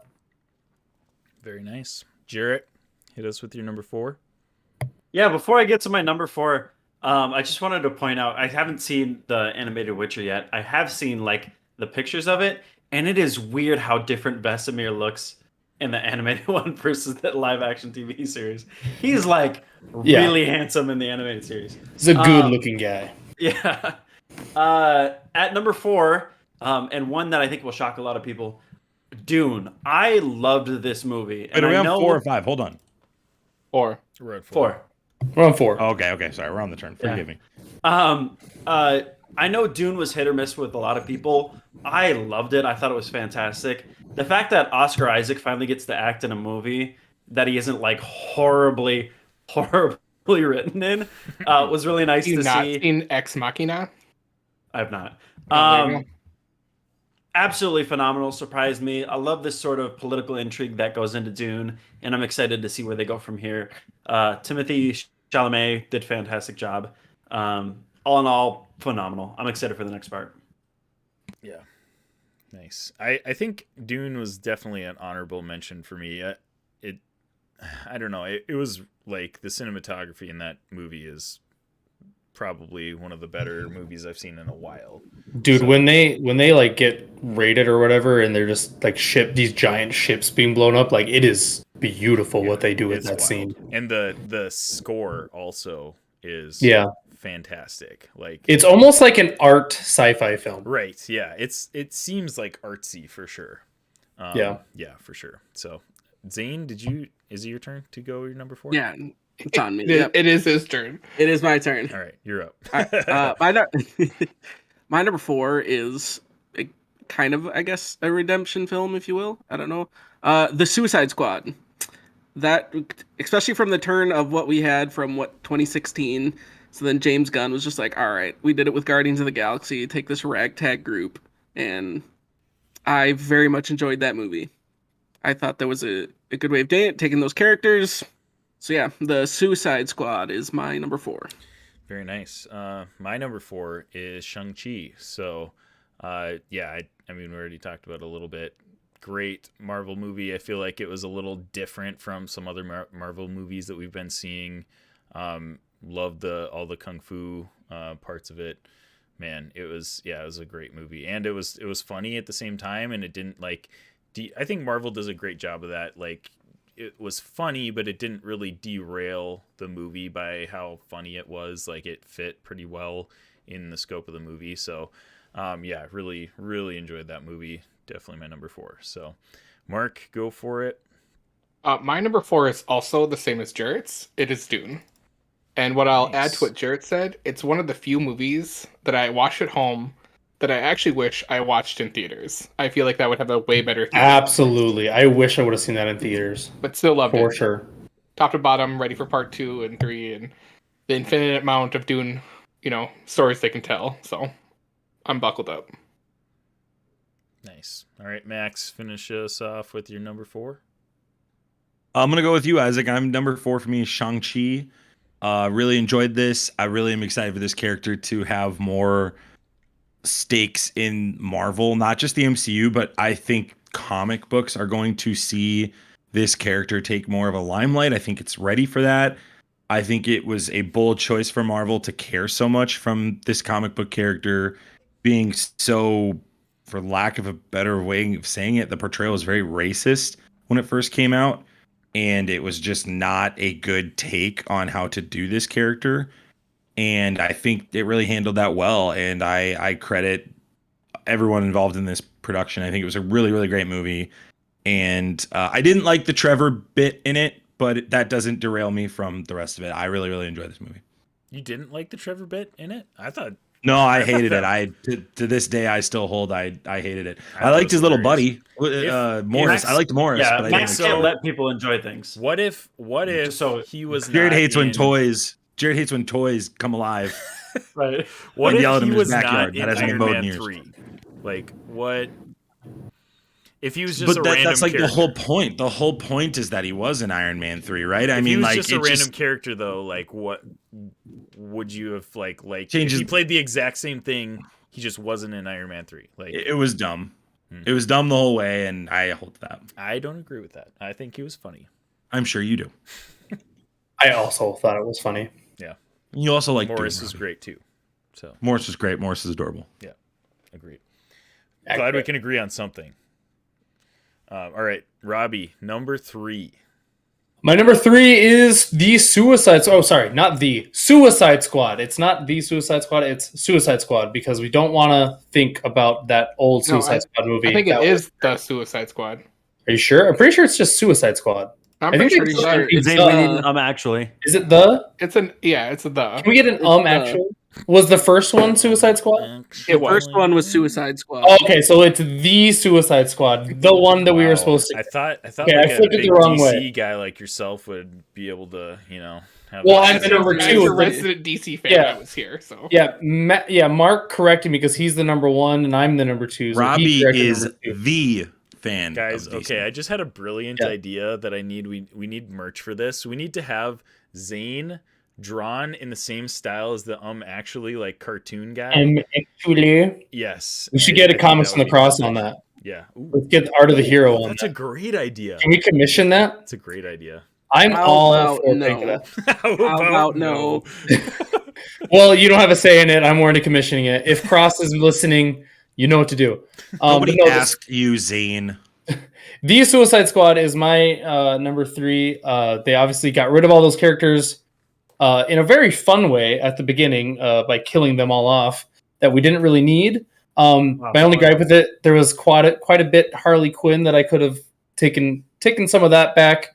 But Peacemaker and Bloodsport, their interaction was amazing. And then like King Shark in there's so much good about Suicide Squad. I really hope that they can get James Gunn back and we can just continue with that. Like, if that was the entire DCEU, I'd be fine. Just make it the Suicide Squad. That's all I want. Stop ruining Superman and Batman for everyone. Just make fun Suicide Squad missions. And we're good. Let's just move on. Yeah, I'd be down with that. All right, Jarrett, what is your number 3? Continuing on my trend of kids movies, Luca was fantastic. This is one that was playing on repeat in the Curtis household, and one that I did not grow tired of. I thought it was incredibly charming. I thought it was a nice little slice of life, something that was a departure from what I expected. And every single character, from the random kids in the background to the evil cat that's trying to mess up their boys' day. 6 out of 6. I love this movie. Yeah. Yeah, Scott mentioned it was a good year for kids' movies. We had a lot of great animated movies for sure. All right, Zane, what is your number 3? All right, my number 3, because I just love these movies. I don't care how much grief I get for it. Oh boy, here we go. Godzilla versus Kong. Yeah. Godzilla versus Kong. Zane's list is I thought you were wild. gonna say Hathaway or whatever. It's a giant lizard fighting a giant gorilla fighting a giant robot lizard. Which makes no sense why it's on your top 6. What's not to like about this movie, Max? Zane's top 6 is like super wild. So it's going to be different than everyone's. Yeah. I have to be different, dang it. I have to be different. At number 1, we have Monster Hunter. I'm easy to satisfy. Give me a giant monkey and a giant lizard and make them fight. That's all I want. Do you have any cartoons that's why I watch with monkeys being hitmen? Oh, yes, I'll take that. Gosh. I want fun viewing experiences, okay? Well, that's it. That's all I want. All right. Zane's whole list is just fun viewing experiences. None are good movies, but they're fun viewing experiences. All right, my number 3 is also the Suicide Squad. This movie just had way more heart than I expected it to. Like, I mean, the first one had a little bit of heart. Like, it was, no, stop it. It has right. nothing. It has nothing. We don't talk about it. One, yeah, right. You're right. There wasn't a first. You're right. There wasn't. This is the only one. This is it. But yeah, I mean, I did not really expect that coming into it. I knew we were going to get a bunch of them dying, and I thought it was all just going to be a funny, like, everybody's dying movie, which, I mean, we did get that a little bit, but yeah, it just was way more emotional than I was expecting it to be, and in a good way. Like, I mean, Idris Elba was fantastic. The relationships that he makes with these characters, and John Cena and Peacemaker, I can't wait for that show. It's gonna be wild. But yeah, it was I didn't expect it to be as good as it was, so it surprised me, and it was a great movie. So that's my number 3. Go ahead, Mark. Well, I'm here. If you had filled out the bracket of movies that would be in the number 1, I'm here to bust it, and my number 3 is Spider-Man: No Way Home. Ooh, oh wow! Oh, whoa! Someone's edgy. I'm so edgy. It's crazy. Busted. I mean, how could you put Godzilla? Because it's incredibly fun. This is the Blair. Now it's the Blair Witch Project. Hopefully, I can make people understand what my 2 and 1 are. There. I would love for you to figure out a way to explain this. Well, I don't care if you don't like my explanation for 2 and 1, but anyways. You want attention? Here you go. I Here it love is. my attention. I'm a whore for it. Anyways. Hey, Mark, Spider-Man thanks for taking the pressure off of me, bud. Yeah. Spider-Man: No Way Home. You know, we all saw it. We all loved it. It gave us, 20 years of nostalgia down our throats. So, still loved it. But I saw 2 other movies that I felt were better in my heart. So there it is. Okay, well, let's get past that gong show. I will go now. Luca's number 3. I'm with you, Jared. I'm the one being voted out, guys. I'm the girl. Yeah, well, oh, no, darn. Mark's gone. That'll Scott, really be hard for the podcast. That'll be really tough. Luca's tremendous. Jared, I'm right there with you. This is one of the most rewatchable Disney movies of all time. It has a great story. It would be very tempting for this story to go other directions culturally, and it didn't. And I appreciate that. It really, really has a great message. this cat is one of the top 5 cats of all time in fiction. I just really, really love this story. Cast is tremendous. Totally echo everything you say, Jarrett. Number 3, Luca. All right.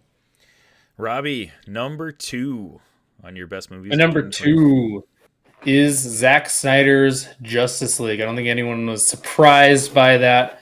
Was very excited to see that when it came out. I even like bit the bullet and watched it in black and white for that 4 hours just because like Zack Snyder told me to. So you watched that movie more than once? I watched that movie more than once. I did. How many times did you watch it? I think all the way through I've only watched it twice. I've had it on at other times, but not actually watched it all the way through. But I really, really enjoyed that movie. I love what they did. Like actually giving Cyborg some character was nice. So very, very happy about that.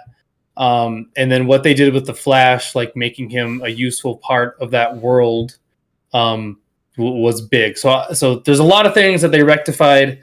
If they could have somehow made that into just a singular movie that came out before everything, and they could have fixed the whole DCU, that would have been great. But it's not what we got, so we're probably never gonna get like Zack Snyder's actual like DC universe.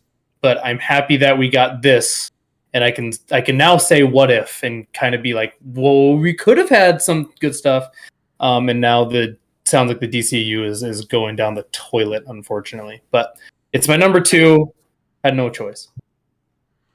All right, so you spent 8+ hours watching Zack Snyder's Justice League when you could have watched like one whole show instead, but you did that. You could have watched Godzilla versus Kong 4 times. Choices were made. Choices were made. Oh gosh. I suppose I could have done that, but I did not do that. Zane, I enjoyed my time. The black and white was fun too. So all right. For whatever reason, I really like when movies have the black and white, because like Logan did the black and white thing too, and I enjoyed it. Yeah. So. Noir. Yeah. All right. Yeah. Well, Jarrett, Indy. why don't you go ahead with your number 2? My number 2 is this little indie film called Shang-Chi. No, this movie was phenomenal. I loved it. I thought Simu did fantastic. Awkwafina did fantastic. Cast, writing, everything across the board was great. Had the nice kung fu vibes the whole way through. Just phenomenal. Trevor Slattery, 6 out of 6. That man, just great. Max is an idiot for thinking otherwise. Incredible. It's not 8 hours of Justice League, but it is a very, very fun ride. Nice. You could have watched that 4 times. Awkwafina, Jerry, you nailed it too. Awkwafina is tremendous in that movie. She is. It's good. All right, Zane, hit us with your number 2. All right, my number 2 is also Shang-Chi. I very much enjoyed this movie. It is in my top 3 of all-time favorite Marvel movies. Wow, top 3? Yeah, wow, it's top 3. Okay, it is top 3 for me. This is not a 100th episode thing, but we have to re-rank all our Marvel movies after all the movies that we've seen, because I feel like we've done it on the podcast, but it was probably pretty early. So hey, Isaac, don't tell Zane what to do. It was after Endgame came out, and now we have. Please do not tell him what to do. Okay. Zane, you rank them when you're ready to do it. I apologize, Zane. Thanks, Max. I apologize. I'm just waiting for Marvel to buy the rights to Godzilla, and then that'll change my list. Versus in DC and Mothra. Hey, can I introduce you to the American Kaiju? Godzilla and King Kong into the MCU. And Zane's number 1 is Pacific Rim. I know it came out 6 years ago, but I'm still real big on it. Watch it every year. It's a great watch, guys. Hey, I could have thrown Pacific Rim the Black into my honorable mentions on TV shows, and I didn't. Okay. Real proud of you. You're really making some big strides there. All right. Moving on. My number 2 is one that Jarrett mentioned earlier. It's Mitchell's versus the Machines. This is another kind of like under the radar. Like it just dropped on Netflix randomly one day. There was like basically no promotional material for this movie, and we just like picked it up and watched it. And my kids immediately loved it. I love it because it's such a heartfelt movie, and you get like almost into the Spider-Verse vibes from kind of the animation and stuff that's going on in that movie. But like, it was just so wild and wacky and hilarious. Like, I absolutely love this movie. It's going to be one that me and my kids are going to watch for years to come. Yeah, it's a fantastic movie. Absolutely 6 out of 6. And is my number 2. So Mark, go ahead with your number 2. My number 2, in a twist of fate, is the movie The Last Duel. Oh. I'm sure I'm the only one that watched this in this whole group. Probably. Did you watch it on your phone? Really want to watch that. Haven't yet. And what I again, movies that I love is also, I like fictional historical shows. I love real life event shows historically. And The Last Duel was great doing that. And then also on top of it, told the story in 3 different perspectives, like the 2 people involved in the duel and then the wife. So everyone that was involved in, the crime and then the prosecution and all that stuff. And, it's set in, the 1300s. So there's all that jazz, but loved it. Had all your good medieval fighting, had Adam Driver, Matt Damon. That's your guy. Adam Driver's your guy. Ben Affleck. Yeah, and I love Adam Driver. So, So we're saying Ridley Scott is right. Ridley Scott might be right, but also he put a movie out in the pandemic that wasn't a Marvel movie, so like that's his first mistake. He should have held on to this another year and put it out. True.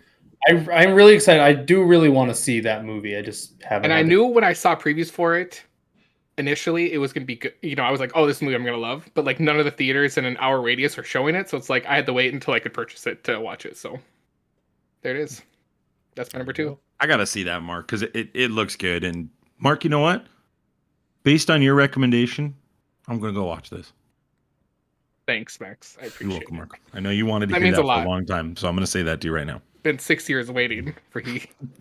Kelly said it. He's going to watch it because I told him. All right, Max, hit us with your number 2.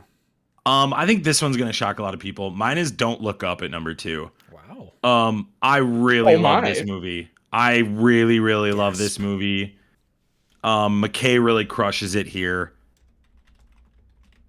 I can't think of a more poignant movie to watch than this one. It is heavy-handed on the global warming discussion, but you cannot help watching this not sense that it has to do with the COVID stuff as well. And I think McKay did a great job of air quotes attacking, because it's a parody, everybody. And I thought everyone.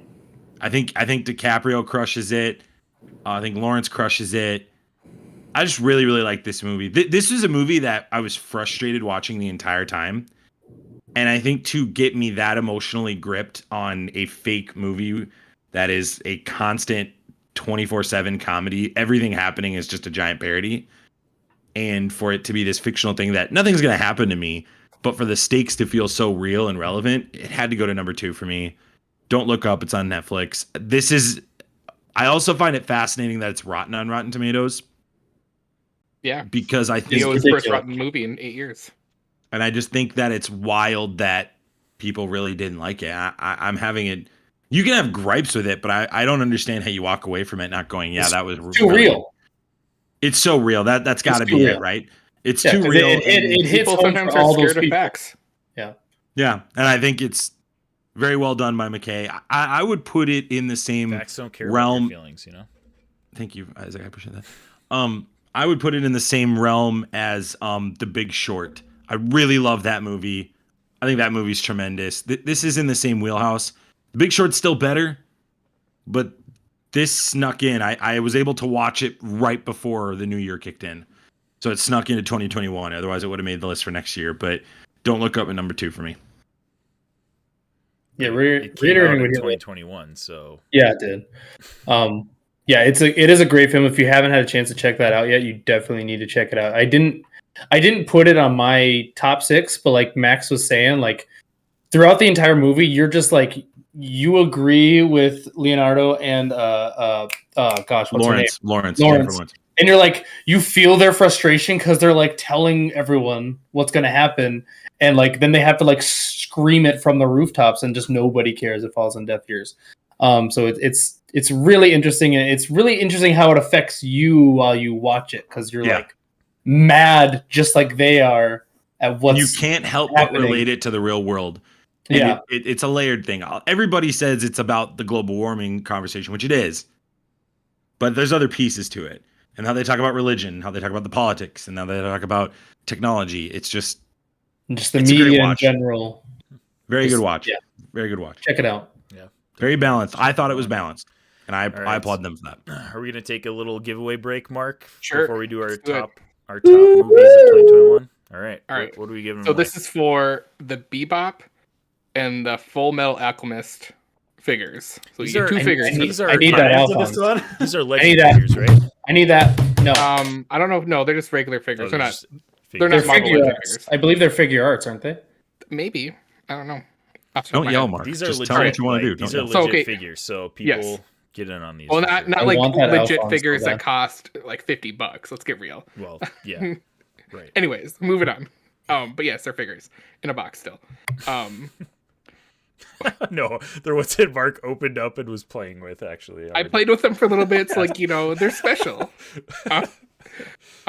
Having said that, one of the boxes I saw is ripped, so like I didn't play with them. But okay, guy. Okay. Yeah. Ripped. Okay. In what year was the first anime film? That's the question. In what year was the first anime film? When did the world first get an anime film? Oh, wow. Ever. Okay. Interesting. Gosh, that's a... 41. Dang. Leathernators going I have way a back. year. Wow. Okay. I'm not sure, but... I have no idea. 1945, Neil, 1971. 1971, 41, 45, Wow. 45. I'm not Matt's 1958. Or yeah, 100. Matt. 1958. I pulled this from the history of anime, so. So we're no matter what we're going by Mark's. We're going by Mark's findings. Is what we're doing. Unless I'm proven otherwise. What's the title of the film? I did not write that down. So I will go look it up right now. Mickey Mouse is not anime. No. See, for some reason, I was thinking Akira was one of the first, but maybe that was just one of the bigger ones. Taro. Oh, it's got to like Ghibli films have been around for a while. Yeah. Momotaro Umi no Shinpai, 1917. Okay, so we got a lot of answers. Have you been able to see the chat, Mark? Here, do you want me to? White Serpent is considered the first anime movie. See, Matt just knows this stuff. 1958. Yeah. So we got 1917. It's just three geniuses. We got 1958. We got 1945, 1941, 1924, 1993. Mountain Nerds, thanks for the lurk, by the way. Dakobo Shingacho, Mien no Shinpai. So I'm not going to pronounce anything. Good. It's a valiant. Try my best, Robbie. Valiant effort. I failed a lot. I've already failed a bunch, so I might as well just keep trying. Mark, is anybody close? See, this is where it's like it gets tricky when you go off of Google, the internet, Wikipedia. No, the internet, because there's so many different answers. So like, okay, these Matt are just like went I had to Wikipedia and changed what Mark was looking at just so he could this giveaway. Yeah, he could edited Wikipedia. I need that Alphonse. So this is where like there's when I went on the history, there's their origins, and there's like other stuff, what I went with date is 1960 is like modern anime. However, 1945 is another date that popped up a bunch. So okay, then Leathernator was the first to say 1945. Leathernator. I'm sorry, Matt, if you are upset with my research, but that's how the cookie crumbles. So I'll take 1945 for this. He says one. he thinks that White Server might be the first color anime. See, and that's the other thing. It's like, is modern anime more in the color version or black and white? I don't think so. I don't know. I don't think it So are we matters. giving that to Leathernator? I would be Leathernator. We'll give it to Leathers. That's Alright. fine. Hope he likes As Cowboy long Bebop. as Matt and I can Alright. still be friends. Very cool. Do you like Cowboy Bebop? Good work. So now, Leathernator, if you haven't watched Full Metal Alchemist, you need to go watch Full Metal Alchemist, and then you can really appreciate that Brotherhood. album. Watch the better one. Watch. Yeah, watch Boy. Yeah. I should have clarified. Don't. Yeah, I mean it's better. You don't need to waste your time with the other one. Right rules. All right. Here we go. Next And time. you're right, Cowboy Bebop. Don't watch the Netflix one. Nice, Leathernator. Great All right. stuff. We're gonna now dive into our number one movie of 2021. I'm guessing most of us are gonna have the same one, if I am not mistaken. But Robbie, start us off. What's your number one? Real big surprise. I'm not even gonna try to make a joke. It's No Way Home. That should be everyone's number one, in my opinion. It's the best movie we got this past year. It gives you everything you want. I'm sure there's a lot to be said about it. I'm sure everyone has probably seen it. No Way Home was last year's best film. All right, Jarrett. Yeah, I mean, again, no surprise. Incredible action film. Brought three of our favorite heroes together. It's My Hero Academia, World Heroes Mission. No, I'm just kidding. It is No Way Home. You would fantastic that movie. though, so Yeah, makes sense. I'm not as cool as Mark, but yeah, no, it is a You're not fantastic Edgelord movie. like Mark. Right, The Edgelord is Max. warmed my heart. Really not. Caught me off guard. Fantastic. Oh, Max muted himself. We can't hear him. Max, you're muted. All It's right, you, Mark. Zane, go ahead with your number one.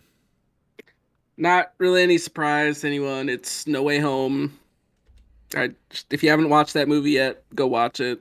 Did a Fast and Furious movie not come out this year, Zane? Hit Fast 9. Gross. Oh yeah, we had Fast 9. Why isn't Didn't it? make Fast anybody's 9 did come out. list. What the heck? Fast Or 9 I didn't make shouldn't my say that list. yet. I'm a huge I shouldn't fan say of that. Fast It 9. might It did be not make my Max's list. favorite movie of No, the year. it did not make my list. It's like it didn't even make honorable mentions. It was one of Wow. the weaker ones. Yeah. That's okay. Not enough Them- family. Wait. So you No, mean no, you mean them going to that's- space that's a weak is a one. weaker Fast and the Furious? Interesting. All I'm saying is I'm not like Zane, and I'm not going to come on here and say So that the popcorn F9 flick is the one I want in my Fast 6. All right. So you're scared. Just say Wait. that. Were you talking about Fast 6 or Fast 9? I'm sorry. Fast 9 is not going to be on my top 6. Forgive me. I enjoy going to the movies. I'm not apologizing for that. I wish Zane would have been like, you know what? Honorable mention: Godzilla versus robots versus Mothra versus clowns. Mothra wasn't in that one. versus- Mothra I'm just wasn't in making- this one. It's a bit. It's a bit. That's all. No, I'm You're saying. there so wasn't funny, clowns Max. either. Hey, next time you do a bit, can you let us know you're doing a bit before you do that? Hey, I'm Just doing a warn bit. us. Just warn us. Okay. I'm doing Yeah, a bit. Okay. I'm Okay, done good, now. good. My bit is done. Good. Go ahead. And to nobody's surprise, my number one is also Spider-Man: No Way Home. Yeah, this is the best movie I've seen in a long time, and I wouldn't say best. It's one of the best movies I've seen in a long. I still think Into the Spider-Verse is better than No Way Home, but No Way Home is. Brother. I could not. 2 years ago, we've talked about this on this podcast so many times. I've said there's no way a live-action Spider-Verse is happening, like so many times on this podcast. And they did it. They did it. And they did it well. They didn't only just do it just to do it. They did it well. And it just blew everybody's minds. This movie is going to be over probably 1.7 billion. Like, it probably doesn't. I don't know if it has the legs to make 2 billion. But yeah, in a pandemic, like, it's just Wild. It's wild. It's wild. So I'm going to best leapfrog movie. Mark because it's my answer too, Okay. just because I know Mark That's isn't fine. picking that. So I just want to give Mark the opportunity to go last. The two things I'll echo on top of what everybody else is saying here is there's only one other experience I can parallel this with, and that would be Avengers Endgame in terms of like my experience of watching this. But two, this really is like I can have the dialogue with somebody of this is better than Spider-Verse or Endgame. I really think those are reasonable conversations. I don't think they're unreasonable. Yeah. And I think if you think that, I think that's absolutely fine and merited. I think it's merited. I think it's earned. Right. They earned it all. Yeah, I definitely am with you. Like it's in the conversation. It's not out of the question for sure. So I would personally put it above Spider-Verse by a hair. But Endgame is like, I go back and forth on that. I go back and forth on that as well because it's hard. Like, this is live action compared to animation, and it's just more difficult to do things in live action. So the fact that they pulled this off and pulled it off well in live action, right, to me probably gives it an edge over Spider-Verse. I think the real argument, like Max was saying, is you could argue, is it better than Endgame, Infinity War? And I think that's where that is a conversation for maybe another time. Maybe when we do a new MCU rankings, because I think that would be very interesting to see where that lands. And I want to sit on it too because I want to get past the emotions I've felt for the last couple weeks about it. Great. Yeah. Right. Mark, what's yours, man? All right, Mark. Yeah, I'm really interested to see what Edgelord has for his number one now. It's gonna be something wild like Green Knight. I've heard really good things about that, to be honest. Is it Green Knight? That's actually not a bad guess, Jared. My number one has one of my favorite actors in it, and also goes over a TV show I loved growing up, and it is Being the Ricardos. Is my number one movie. Interesting. For 2021. Wow. Okay. Never heard of it. Explain it to us. Wow. Okay. Don't know what that is. Oh, that's the one. About Lucille Ball and right. Desi.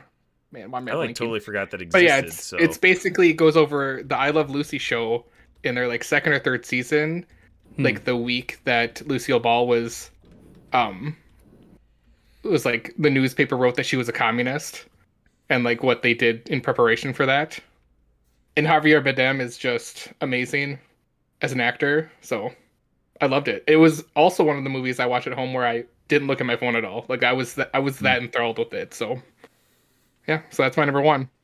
I loved it. Dang. Another thing that's about, basically I'm a sucker for any movie that tells real historical stuff and is good, or fictional historic stuff. So Mark is like unironically very cultured. Yeah. Apparently. I mean, he still had Spider-Man No Way Home at number 3, so I mean you can't fully I consider him cultured. I love my popcorn films, and I love my legit films, whatever. Mark, I respect that. Yeah, I respect. I'm not going to come in here and tell you. I do respect him more than Zane's list. It's accurate. Hey, Zane loved his list, and there's movies that on Zane's list that I loved, but I was like, I can't put that on my list because I'd be ridiculed. Here's the stats for movies, guys. So we had 17 TV shows in our possible 36. We actually had 18 movies in our lists, which is pretty wild. We had more movies. I did not expect that. I thought it was going to be TV shows for sure. But out of a possible 18 movies that we had on our lists, it's obvious that Spider-Man No Way Home is the winner by a landslide. Number 2, though, is Shang-Chi with 17 points. Spider-Man No Way Home had 32. Shang-Chi had 17. And the Justice League Snyder Cut had 10. So that comes in number 3. I just can't believe that. How'd Godzilla vs. Kong do? Let's see. Godzilla vs. Kong. I'm scrolling. It's still scrolling. It's really far down on the list, if you can tell. I just can't believe Marvel has made. Was that actually curious about that one? Eternals wasn't on anyone's list. Yeah, nobody's list. Eternals did not make the list. Black Widow didn't make the list. Nor should Matrix. Nor should either. Free Guy. There's a lot that I wrote down here that did not make the lists. So I just think it's crazy that Marvel's done 9 Spider-Man movies now, and they still haven't revealed who he is. Like, we don't know who that person is. Who plays? Who is Spider-Man? Funny. That's wild. Crazy. You're so funny. Do you get it, Zane? Hey, is that a bit? No, Jared, it wasn't.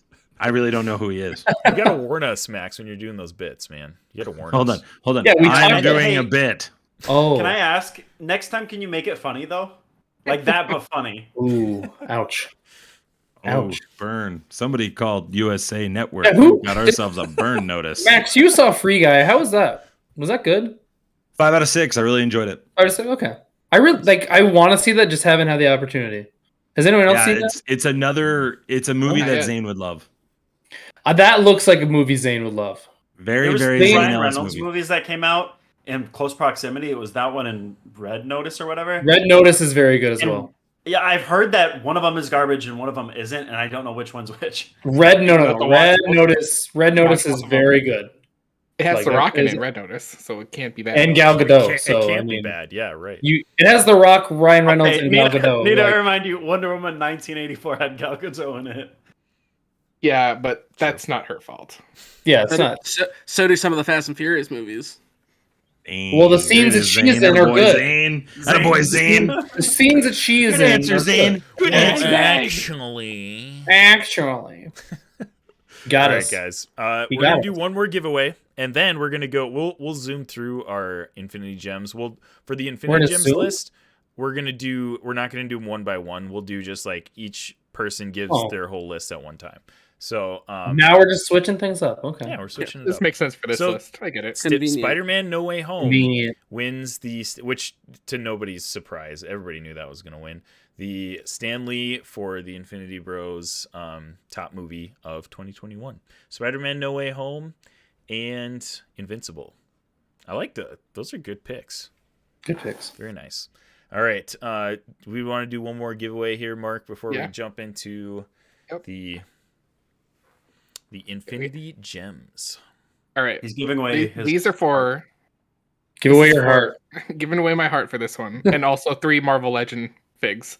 Whew. 3. 3 What of are them. they? I don't know off the top of my head, but if you go to Oh, our right. Twitter, you'll find them. Which eye does Nick Fury wear a patch over? Basically, what's his bad eye?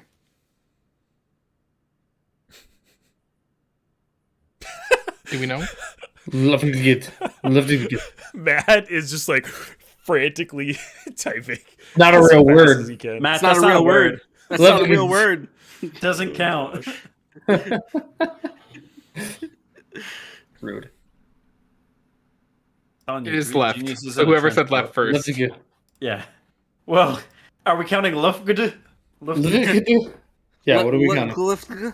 Does the spelling have to be correct? It's the abominations. Well, if that's someone's response not spelling it right, then I am gladly will give that person the winner. That would be. I love you, Matt. Rock. Never change. Yeah, that would be Matt again. All right. Oh wait, we started the ticket thing. What's going on? Yeah. So who are you? That's a different one. But who are you giving that to, Mark? Matt, if he's the Matt? winner. Okay. Or You're just gonna just send everything to Matt. That's fine. Yeah. what's his Twitch name? Rock right, and Matt? Mr. Magic. Rock Okay, Mr. yeah. Magic. Yeah, he's gonna have a nice little. Good thing I already have his gift address. Yeah. All right, so I have just entered in the chat a giveaway for Infinity Bros gift box. This is my giveaway. It's going to include 3 figures, little McFarlane figures, 2 Rick and Morty figures, a South Park figure. It's going to include a shoot, where'd it go? Oh, Can I enter in it? Star Wars BB-8. No, you can't. BB-8 model, 3D model, and then also an Infinity Bros cap. Oh, Baseball wow. cap. So this is a big one. There's Exclamation a lot point of stuff ticket in there. 1, everyone. Yeah, hashtag Exclamation or point exclamation ticket 1 to get entered into that. And then we'll draw that at the end of our top 5s. So, or top 6s, I should say. So, all right, let's go ahead and start with Zane. Why don't you go ahead with your Infinity Gems? So Infinity Gems, just to reiterate kind of what that is, that's like basically the category that we're putting everything else in. Could be like video games, comic books, events, things we got into this year. Pretty much anything else can be on this Infinity Gems list. So, all right, Zane, go for it. So just doing all 6. Yeah, all 6 at one time. All right. Yeah, go for it. Say all the words at once. Just on the forewarning, all of my gems are video games, so just deal with it. I'm Yeah, proud can of you, we- Zane. Do we need to mention that like we're just most of us are a bunch of dads, and like we just don't have time to play a lot of video games. So like typically we would have a video games top 6, but we all someone could realized say the 8 hours you spent watching Justice League.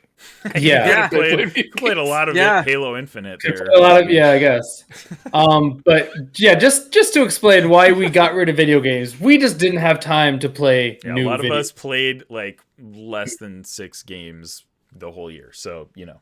Yeah, we became more adults as Zane became a single bachelor again. Right. I'm so excited for Zane to just just say rip Ghost in. of Tsushima less. And Zane should not feel bad about that. Legends I am like 6 jelly times. No, I'm jealous of Zane. of the amount of video games. Can we he played. all Not- just let not- Zane go, not that he's please? I want to single. hear what his list is. All right, Oh, we're yeah, listening, go ahead. Zane. Go ahead. All with right, Infinity geez, Gems. I thought about putting Ghost of Tsushima, Jared, but I didn't. All right, my number 6 is Back for Blood. My number 4 is Pokemon Unite. Wait, did you just skip 5? Yeah, why don't you have a 5? Oh wait, yeah, I'm used to doing top 5. So Yeah. 6 is Back for Blood. 5 is Pokemon Unite. Number 4 is the Dark Pictures and anthology House of Ashes. Yeah. Me and Isaac Yeah. played that one. Great game. Good stuff. Another one me and Isaac did at number 3 is Operation Tango. Yes. Dude, if we had a video game list, I would have put both of those on there for sure. Absolutely. My number 2 is Mario Golf Super Rush. Ooh. And my Mario number Golf 1 is awesome. Yeah, boy. so much fun. And my number 1 is the Guardians of the Galaxy game. If you Solid haven't Choices. played it, Good choices there. grab Wow, it. didn't put Unmatched Volume 2. Coward. Wow. Well, it's not a video game. You didn't have to do video games. Yeah. I just know. I wanted said to. my list was video games. Where'd you Okay. put Candy Crush he on was here? all prepared for us to do a top 6 video games, and he was probably, he might have been the only one. I don't know. You Would do. have been close. I would have had like 5 solid ones and then an iffy 6, I think. So, Fair enough. all right, good list. All right, I like the video game theme though. Good work, Zane. All right, Mark, why don't you go ahead with your top 6? We're going random Yeah, here. we're going random order here, you guys. You don't. I have wasn't to prepared. I call. thought you were going to do Wow. like Garrett next. Wow. I thought it was going to be Garrett. Sadly, mine does not have any video games on it because I guess doing Fortnite Season 7 wouldn't count, or like Season 3 of Rocket League, You can whatever. Put it on there. But Really? these are Wow. better things. Amen. My number 6 is a moment, and it was the Pokemon trading card hype to the point where a gun was drawn, and basically yes. every store started limiting or eliminating stuff. And I That's just so thought wild. culturally that was a wild moment. 2021 year review. Yep. Mark lived for that. My number 5 is a podcast that came out. I think it came out this year, but I definitely started listening to it this year. And it's called My World with Jeff Jarrett. It's a wrestling podcast. And I was not a big fan of Jeff Jarrett growing up. But now having this podcast out, and he has like a ton of episodes out already with and I love it. I just love hearing the history and backstories of wrestling. So I'm all in on that stuff. My number 4 is a hobby I took up, and it is painting. I love painting, and it's a good thing to do. My number 3 is hearing the announcement of Michael Keaton as Batman. Amazing stuff. Got me jazzed. And then number 2 is the Phase 4 announcement. Hearing what they're going to do with all that stuff and getting finally getting a Fantastic Four, which will probably be the next time we see Yes. Spider-Man. Mm-hmm. Whoever is Spider-Man underneath that suit. And then my number 1 is basically anytime a new Batman trailer has been dropped. That's my number 1. It's consecutively like it was. So your like number I've had 1, like then it was 3 your good number- moments. Yeah. Very nice. For those of you guys in chat, make sure you type in just exclamation ticket. Don't do the 1 at the end because for some reason it's not counting it if you do the 1 at the end. Oh, weird. So or maybe it's the space. Exclamation No, it's the ticket. space. The space. Make sure you do exclamation ticket space 1. If you do just ticket 1 with no spaces. Are Luke and Fox in? That'll Yep. tell you if you need the Yep. space. All right. Okay. Luke and Fox are in. There we go. Now we got Leathernattor and Rock and okay. Mr. Magic and Got guys. Now we're good. Okay. All right. So let's go, Robbie. Top 6. Oh, okay. I have one honorable mention, just because I just didn't know where to put it. Forza 5 is a racing game that came out on Xbox, well, everywhere, but got it on the Ultimate Game Pass. Really, really enjoyed the week that I got to play it. I do want to get back to it, but then another game came out and I took my time. But I really, really enjoyed Forza 5. So my number 6 is Zane's number 1, Guardians of the Galaxy. That game's really, really fun. I've been playing it, and my son Grayson will watch as I play it. It's really enjoyable. They did a really good job with the team. They probably should have just called the game Star-Lord, because you're basically just Star-Lord's story. But I'm really enjoying that so far. My number 5 is Bo Burnham's Inside and the entire movement around that. It kind of brought out a lot of people that maybe hadn't seen a lot of Bo Burnham stuff and didn't know what they were getting into. But Bo Burnham, I think opened some eyes. So I was really happy for that, and just the kind of the emotion that brought up. My 4 and my 3 go hand in hand. It is Twitch. It's just being able to stream on Twitch more. This community has been really, really awesome to us. I've really, really enjoyed my time on Twitch.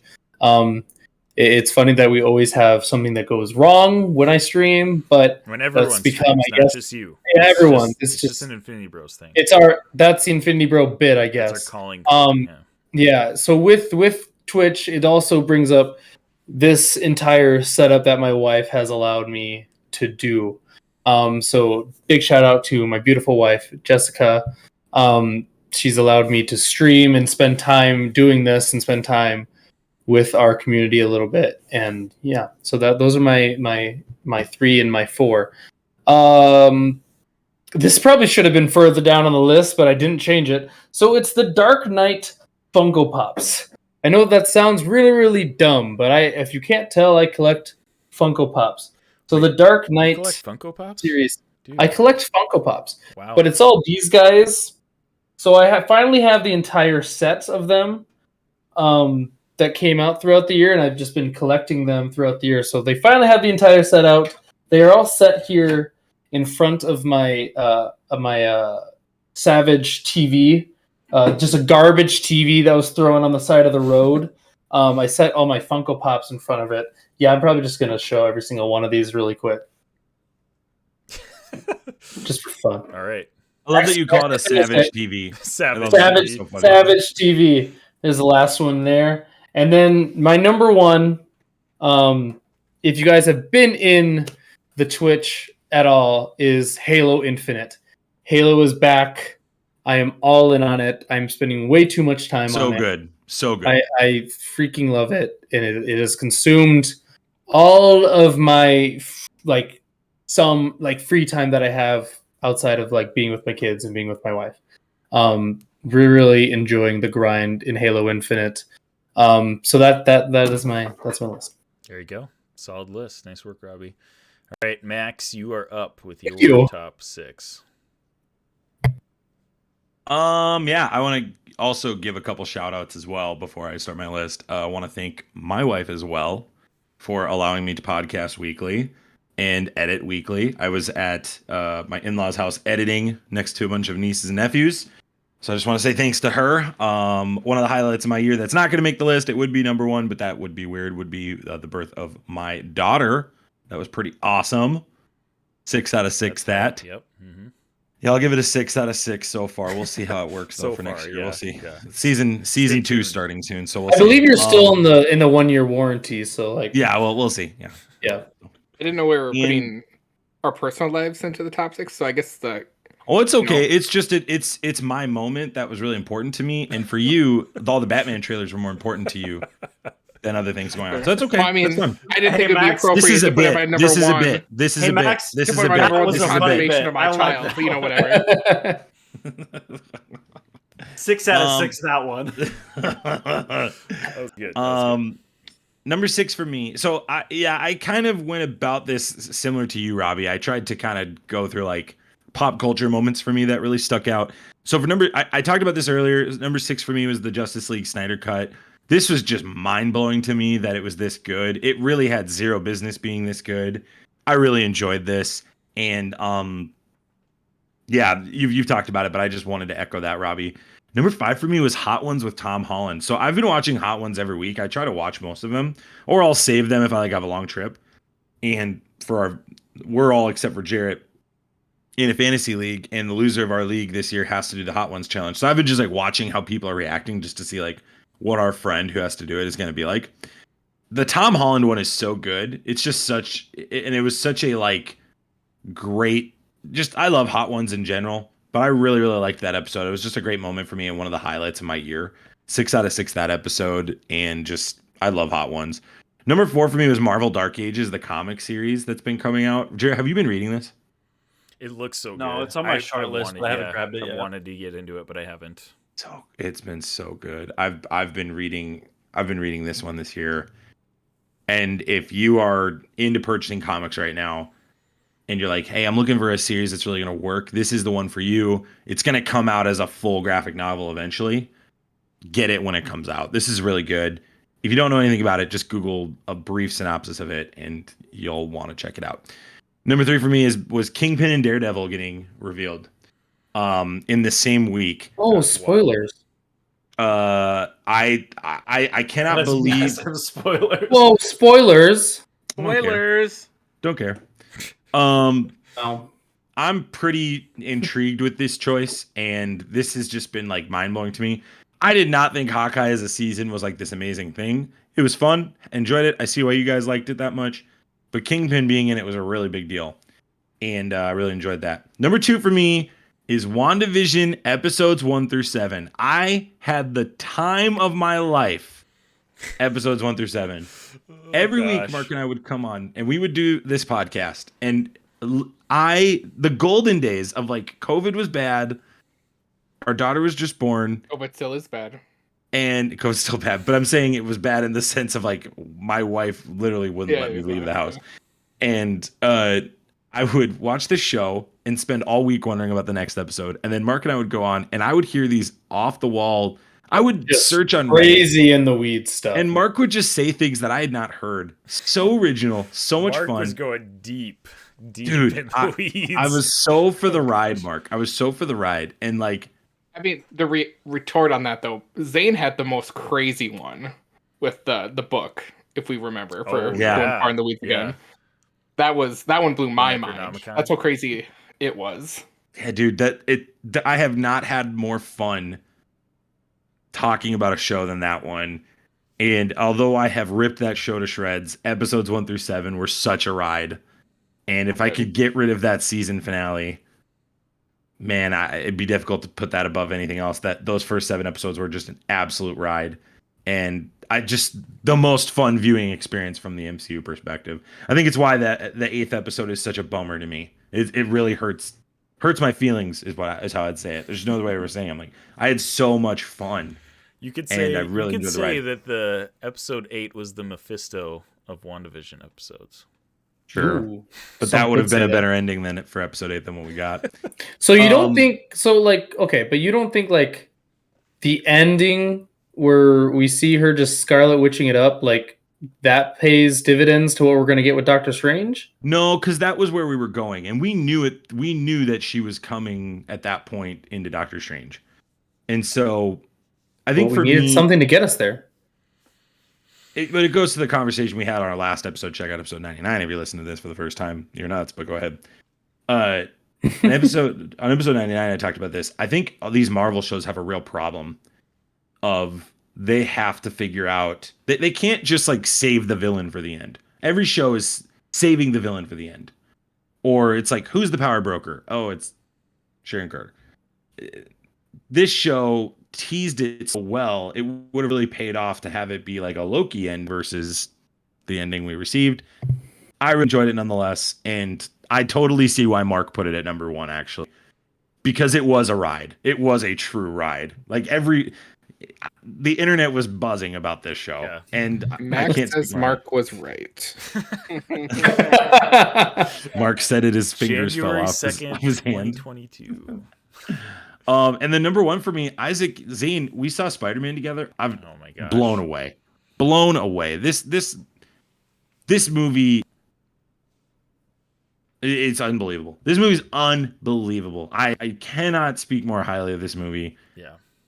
the experience of seeing it with people that are screaming at the right parts and then shutting up for the rest of the movie, you can't ask for a better crowd than the one we had, Isaac and Zane. That was Poor amazing. Jarrett. We had the best crowd. Jared, I know you had a really bad crowd your first time, but like we had the perfect crowd. Freaking 5.8. So I just really like that experience. And honestly, I knew it would be good. I did not know it would be rock your socks off Lady Gaga style. So those are my Infinity Gems for the year. Yeah. So like the experience of No Way Home? Yeah. That was the moment. So the moment of No Way Home. Got it. Just the 2.5 hours. I haven't seen it since, but I don't part of me is like, I don't want to go back and do it again because the first time was so special. It was so special to me. One of my favorite MCU experiences of seeing a movie with some of my favorite people on the planet. So, and Holly was there. And Holly also. And Holly. Gosh, Fair. I think she's probably not listening anymore. But rude. All right, runs into the room. How dare you, Isaac? You drink my coffee. Classic. All right, Jarrett, why don't you go ahead with your Hold on, top time out. Hold on, time out. I do have to shout out one thing in chat quick. Matt makes a great point when he said one of the best moments of the show this year was when he said the power broker was going to be 50 Cent. That was awesome. Gosh. That was so great That bit. Thank you for bringing that up, happened. Matt. That was so funny. That was brilliant. Awesome. Great moment. All right, go ahead. Sorry. All right, Jarrett, go for it. Yeah, so my honorable mentions, obviously, since we're all talking about the most important parts of 2021, I'm also going to shout out my amazing wife because I'm a fantastic husband, and I couldn't get through my Infinity Gems without doing that. So, Christian, if you're listening, I love you. You're amazing. Poor Mark. Other honorable mentions, 2021 was the year of Jeffrey the Land Shark. If you haven't been following Marvel, there is an adorable little land shark named Jeffrey. Check him out. Everything with the X-Men, especially Marauders, is chef's kiss on point. Bowser's Fury came out this year. That was fantastic. Great DLC. But getting into my top 6 Infinity Gems in proper, number 6 is Pokemon Unite. Zane hit it right on the head. This was phenomenal. It was a highly accessible MOBA and a fantastic IP. Well designed. I continue to play it. My boys play it all the time. Number 5 was It Takes Two. This did win Game of the Year. I don't know how. I think it was good. I don't think it was the best game that came out this year. It was definitely one of the best games I played this year. But it definitely deserved a spot on my top 6. Do you think that it won Game of the Year just because we're so far away from like couch co-op games that people like don't know that feeling anymore? So they're like, we finally got a couch co-op and it was amazing, and now they're like, Game of the Year. I will say this, yeah, and like the gameplay was phenomenal, and I think the way that they did co-op, and this team did, what was the game that they did before this with the two brothers escaping from jail? A Way Out. Oh, A Way Out. Okay. They learned all the lessons that they had from that and made it better. My only gripe, literally my only gripe with this game is the story can be rough.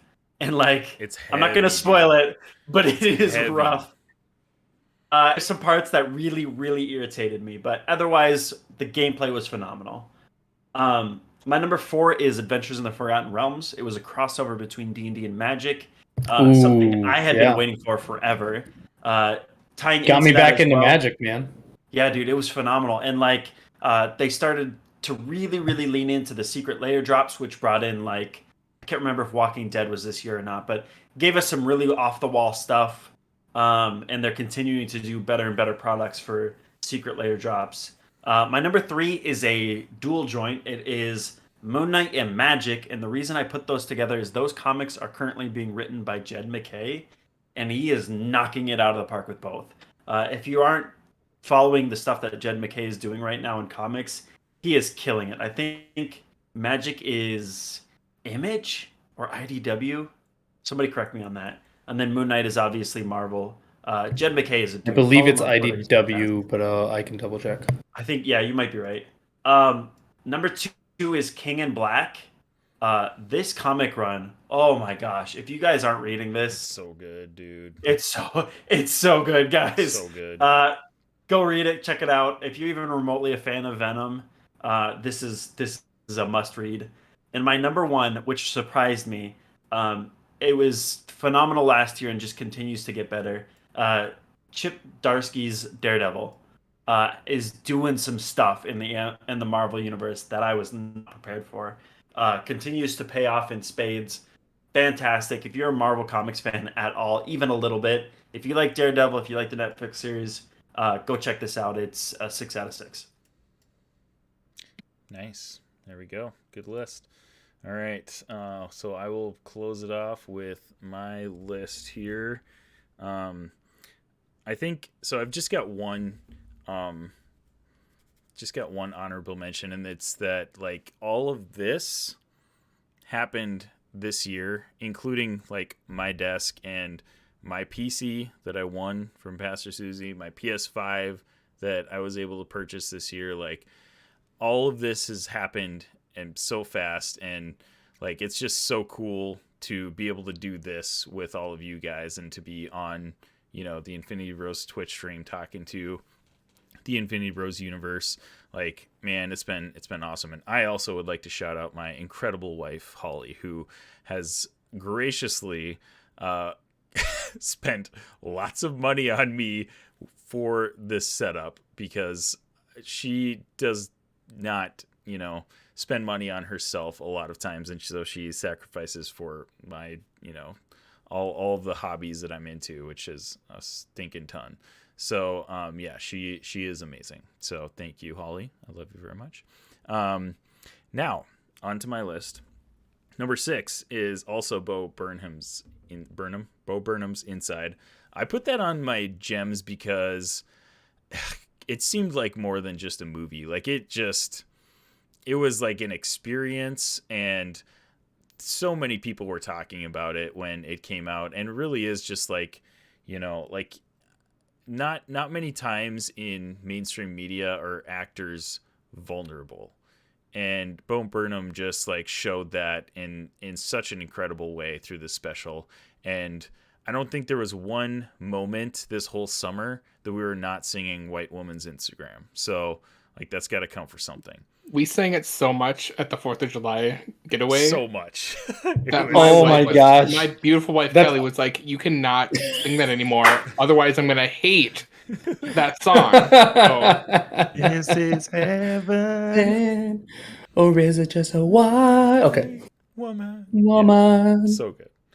So, so that was... Our wives had to hate us. Absolutely. We sang that the entire weekend. Way too much.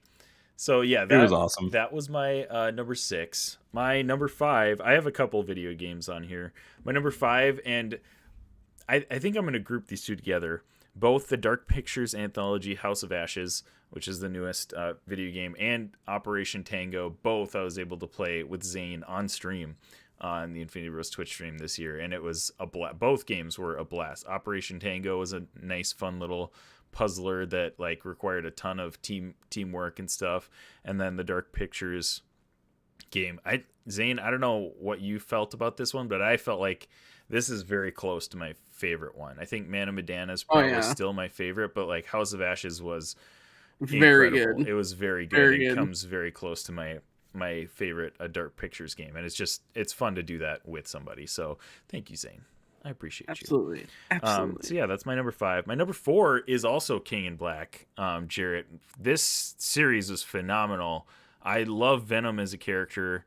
He's one of my favorite comic book characters, and man, he is used so well in this series. If you guys have not read this comic series, you need to get on it right now. Marvel Unlimited, I think the whole series is on there, so definitely worth spending $10 for 1 month to binge it all. It's fantastic series, and man, just definitely check that one out. Number 3 is a video game, one that I didn't really expect to be on any list for me. It was Hades. It's a roguelike game, and generally I'm not a huge fan of those games because the progress thing is just I don't like games that I can't collect everything and save everything. Like Skyrim was my jam, where I could just load everything into my house and I just had everything.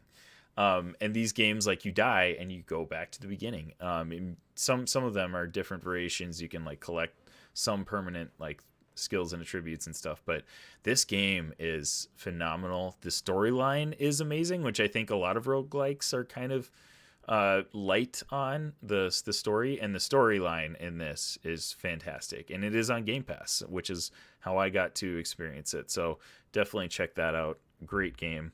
And then my number 2 is also a video game, Guardians of the Galaxy. We've already talked about it a little bit. This is such a sleeper game, guys. Like I didn't buy this on purpose right away because I thought like $60 for just a single player like game. Yeah, it would be fun, I'm sure. But like Marvel's Avengers was such a letdown for so many people that I was kind of like, I don't know if I want to blow, $60 on this game if I'm not going to like it a lot.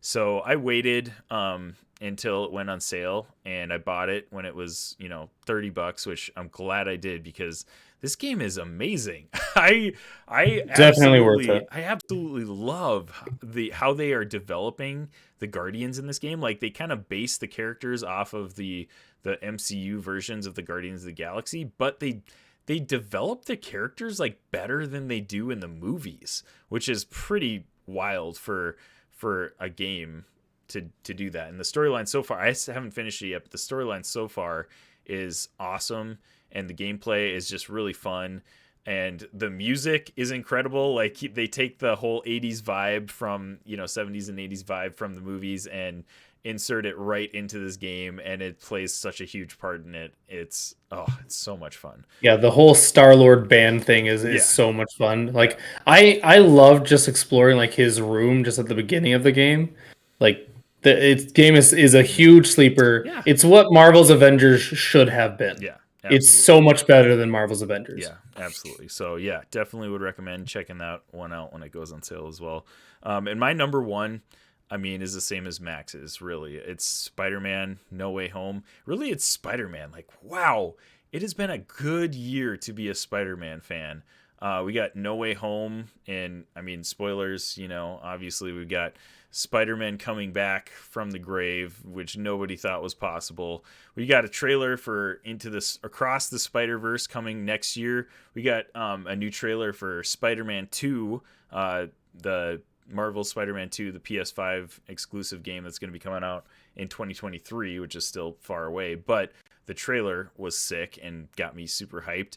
We got an announcement that we're going to get another Spider-Man animated show on Disney Plus. Like there's so much Spider-Man content that is coming out, and all of it is fantastic so far. And No Way Home was just, wow, it blew my mind in just an incredible way. I had high expectations for this, and I did have some reservations because, with a movie this big, like, man, you have to just play it perfectly to get a good reception.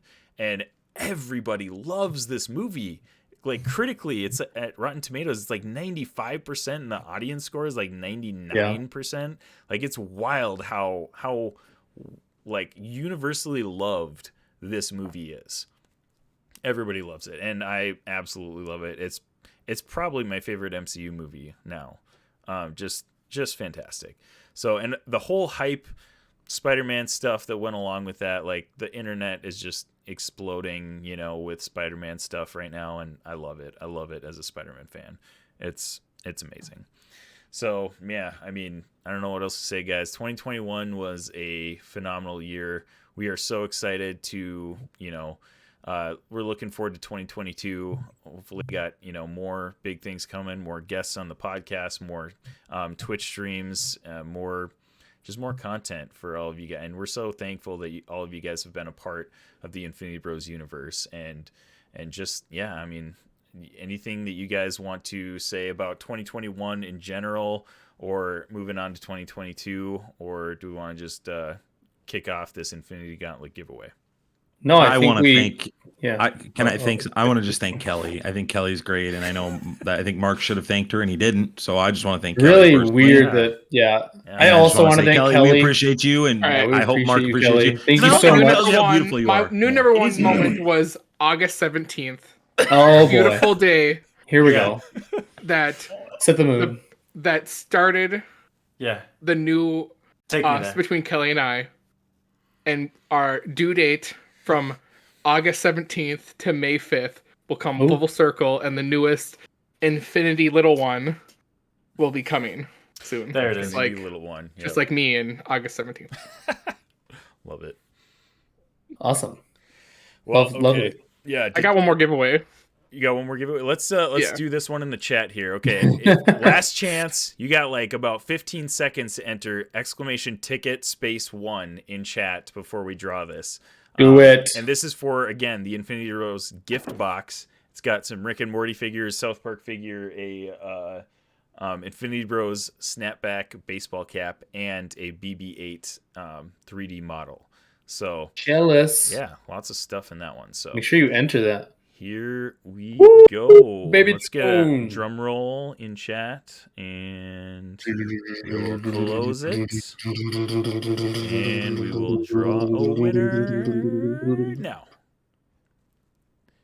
Leathernator. Wow, Leathernator has a Wow. call, man. Let someone else win stuff. Yeah, Jeez. you and Matt have been just taking home all the prizes. At least you know where to send it, right? They can't win the gauntlet.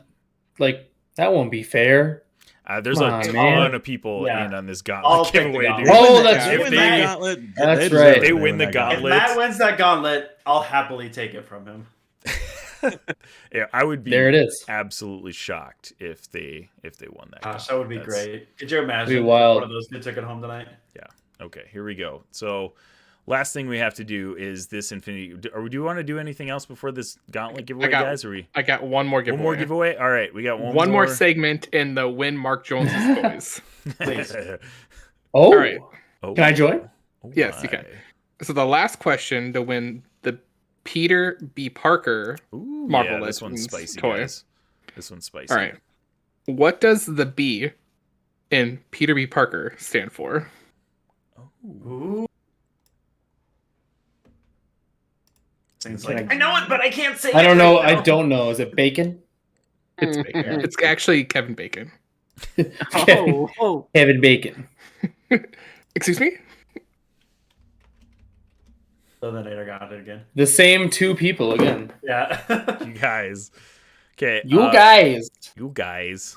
Gosh, you guys. Just by default, I feel like we should give those luchador Bro. pops to Neil, since he was like Hey, kind of close, because Matt has gotten so many wins. gosh. Oh, Whoa. cheese and Whoa. crackers, Elliot. Benny. Bro. It's Bro. bro. Elliot, Scott. Definitely, bro. Beaker. Bruh. From what I found on my search in the internet, it is Benjamin. That is what I. Baby Yoda. I like that. Bling bling. So are we Leathernator? We're giving that to Leathernator. He said it first. All That's right. what it was. Leathernator. I mean, I have Benjamin/Ben, so you know. He was first anyway. He's getting a boatload All right. of prizes from this stream. Good for you. Good for you. Leathernator and Zane, why has your room gotten darker the longer we go? Because it's The nighttime. witches. It was nighttime when we started. Anytime when we start, yeah, exactly. All right, So, guys. guys, when the sun goes approaching- down, it gets nighter We're approaching the witching hour. and dark. More Snyder. night. It's Snyder out. We are going to There's not spin enough moon the night out there. Big wheel. Hey, that was a I'm gonna bit, guys. I just transition want. here. Can Isaac? I real quick. agree with That was a bit, Leathernator. guys. Everyone, That was a bit. Yeah, Oh, that Leathernator's one- right. It's I'll the take it's it. the five- everyone should gift 5 subs, and then you have a better chance of winning. I think Okay, that's how it so works. this wheel is huge. We have like I Oh. believe around 70 people on Nice. this wheel, and there's like 3 or 4 people that have slightly bigger wedges because they both rated it on Apple Podcasts and on Podchaser. I hope Lindsay does not win it. Yeah, Lindsay's I don't on want there. Lindsay to win it. Yep, Oh, Lindsay's gosh, on there. Lindsay. We've got Hope Potato Ralph Lady on Boner there. wins it. Yeah, Ralph Boner's on It's on there. a format. Screw Ralph Boner. I love all these people are deserving. They took their time and went to our podcast and rated Not it. Lindsay. You're on I don't there. know who You're Lin- on there. I put don't know who your Lindsay actual is. name on there, Matt. I don't know if you had a screen name or not, but all right, ready to Chase is spin? on there too. Here we go, ladies and gentlemen. Geek Hold on, Devotion. stop. Wait, I can't see Can't it. stop it. too Geek late. Devotion. It already Okay, I see it now. already You're good. happened. Stop it. Geek Devotions is the winner for our Congrats. Infinity Gauntlet giveaway. How about Oh, that? That's so fun. He rocks. Yeah, He's a regular member let's of the see. stream. I'm gonna take a look at this. Oh, I'm accidentally spinning it again. This one doesn't count. Tony T is the winner of the fake. Don't let it be Tony Lindsay. T. Don't let it be Lindsay. Tony's gonna be so mad. Look at all the names though. We got Caleb, Andrew, Tomer, Geek Devotions, Howlett Fox Moon, Space Hobo, Leathernator. Oh gosh, I can't name all these. Like some of these are like I know pre-show Isaac's fear was, what if it's someone we don't know and then we can't find? Yeah, like there are like probably 10 or 15 of these names who I have no idea who they are. Like they could just be some random internet fiend, and here we are giving them a gauntlet. So yeah. That's what we do now. Yeah, that's what we do. Oh, All right. 2-timing it. Yeah, I'm getting rid of that. Hold on, sorry. No. 8 of us is sorry, better. the winner is Zane's 12 of us is better. Bay 69420. That's so Zane doesn't have to sign it. Yeah. In his blood. Yeah. Well, it's already on there. All right. I still don't remember this blood part. Oh, you don't have to worry about it. I already have it. Yeah, he's got it. Well, guys, I I'd say a extracted successful everyone's blood stream. on the Like, 4th of July. Thank you guys so much for hanging out with us. We appreciate all of you so much. Robbie, you got any push-ups in you? I got push-ups I gotta do apparently. Okay. I guess. All right. Geek Devotions is the winner of the Infinity Gauntlet giveaway. Matt Leathers and Matt Williams, man, you guys are taking home tons of prizes.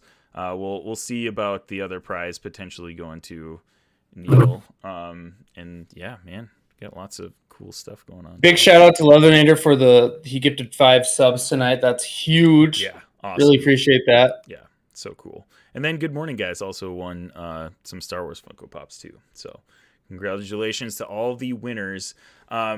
Yeah, I don't know. I'm gonna flip it over to each one of you guys to say something about 2021. Looking forward to 2022. Starting off with Zane, because we all need to hear from Zane. More Zane. We all need more Zane in our lives. We do. And especially in 2022.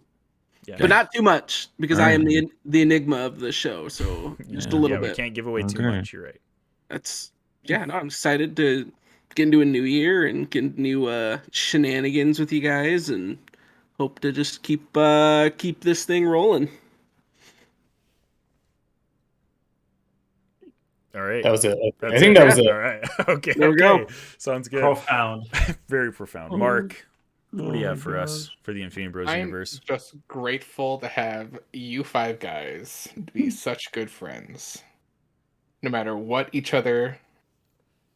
we all say to each other, whether it's good, bad, or ugly, we're still friends no matter what. Because our love perseveres. 3,000. Wow, it's a nice amalgamation of quotes there. That was profound. It's beautiful. Nice amalgamation of quotes. Welcome to the Infinity Bros podcast. Put that on a shirt. It's a nice amalgamation of quotes. This is an amalgamation of quotes. This show is an amalgamation of quotes. All right, Jarrett, what do you have to say to the Infinity Bros universe? Blood alone moves the wheels of history.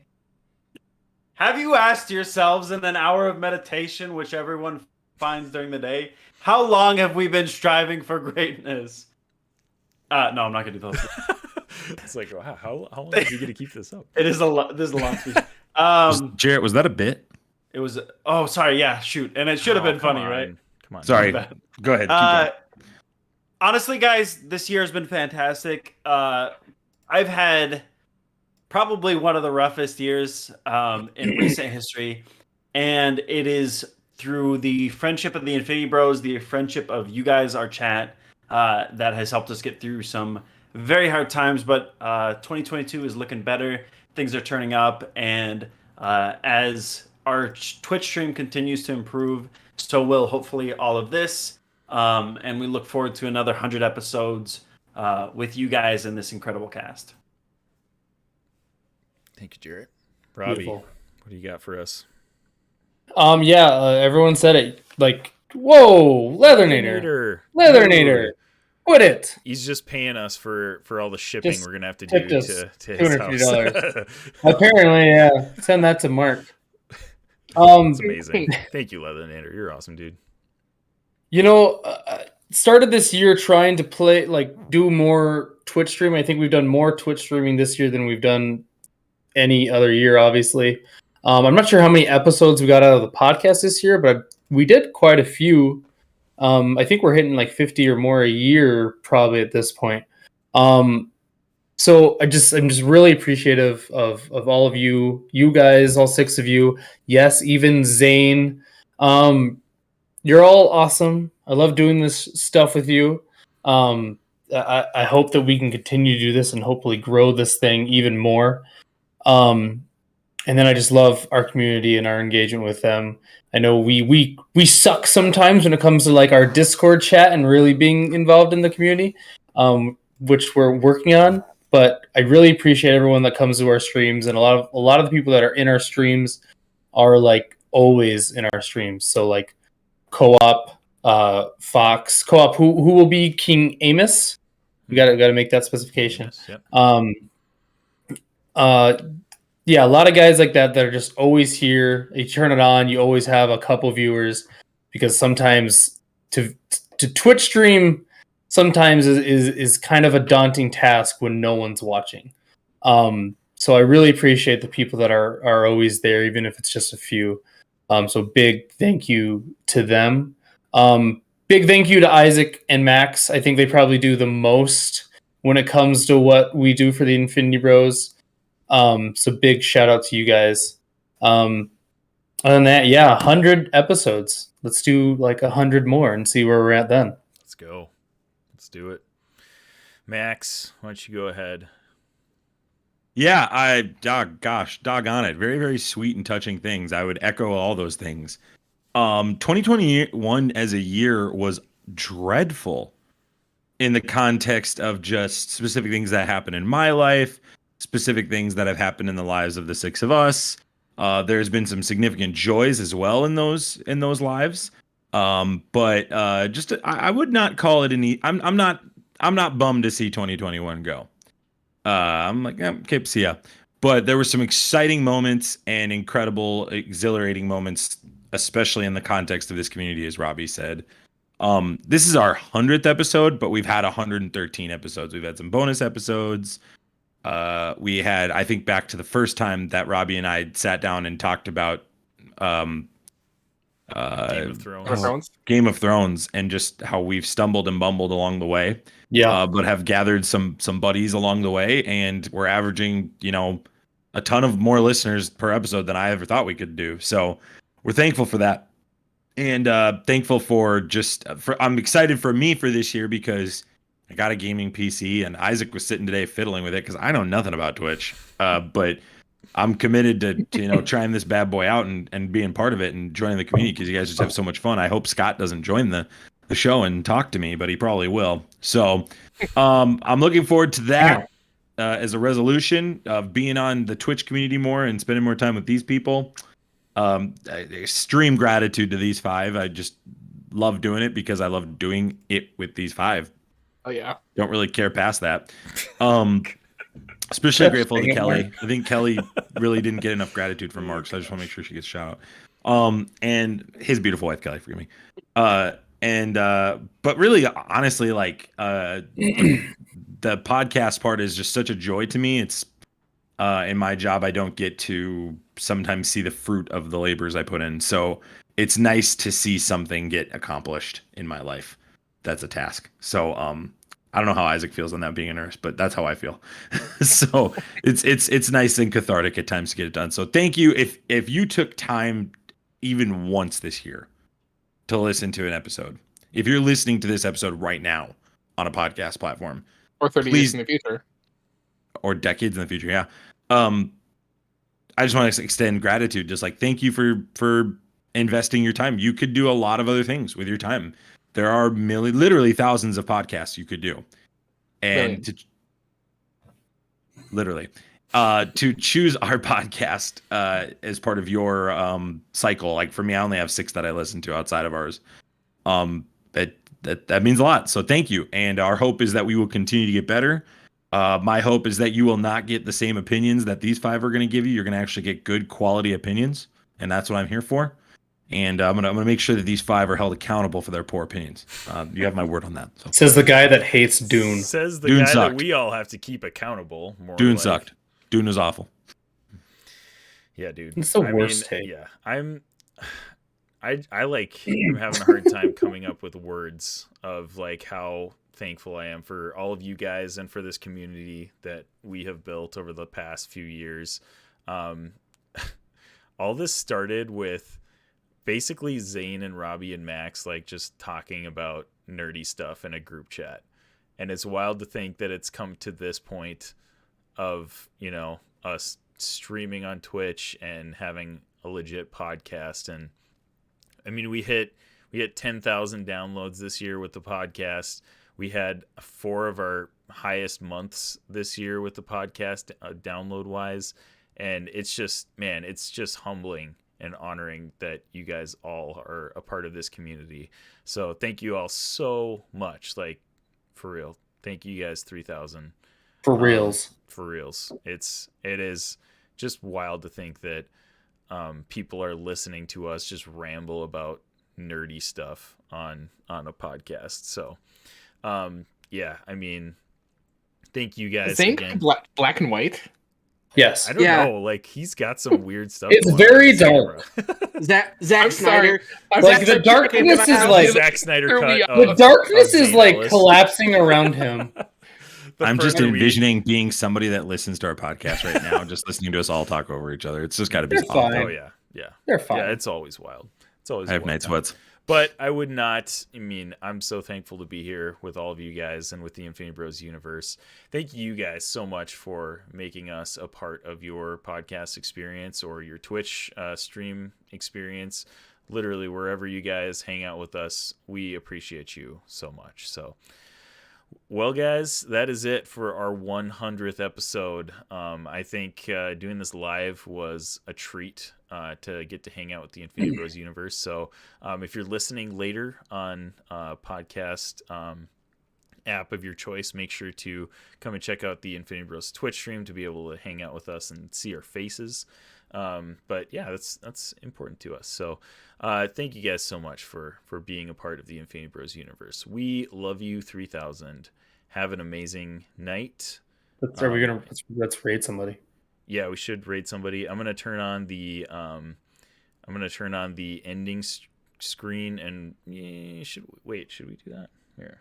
I'm gonna turn on the music just for the ending of the podcast episode, and then we'll do it. Love you guys 3000. Bye. Love you. Bye. Bye.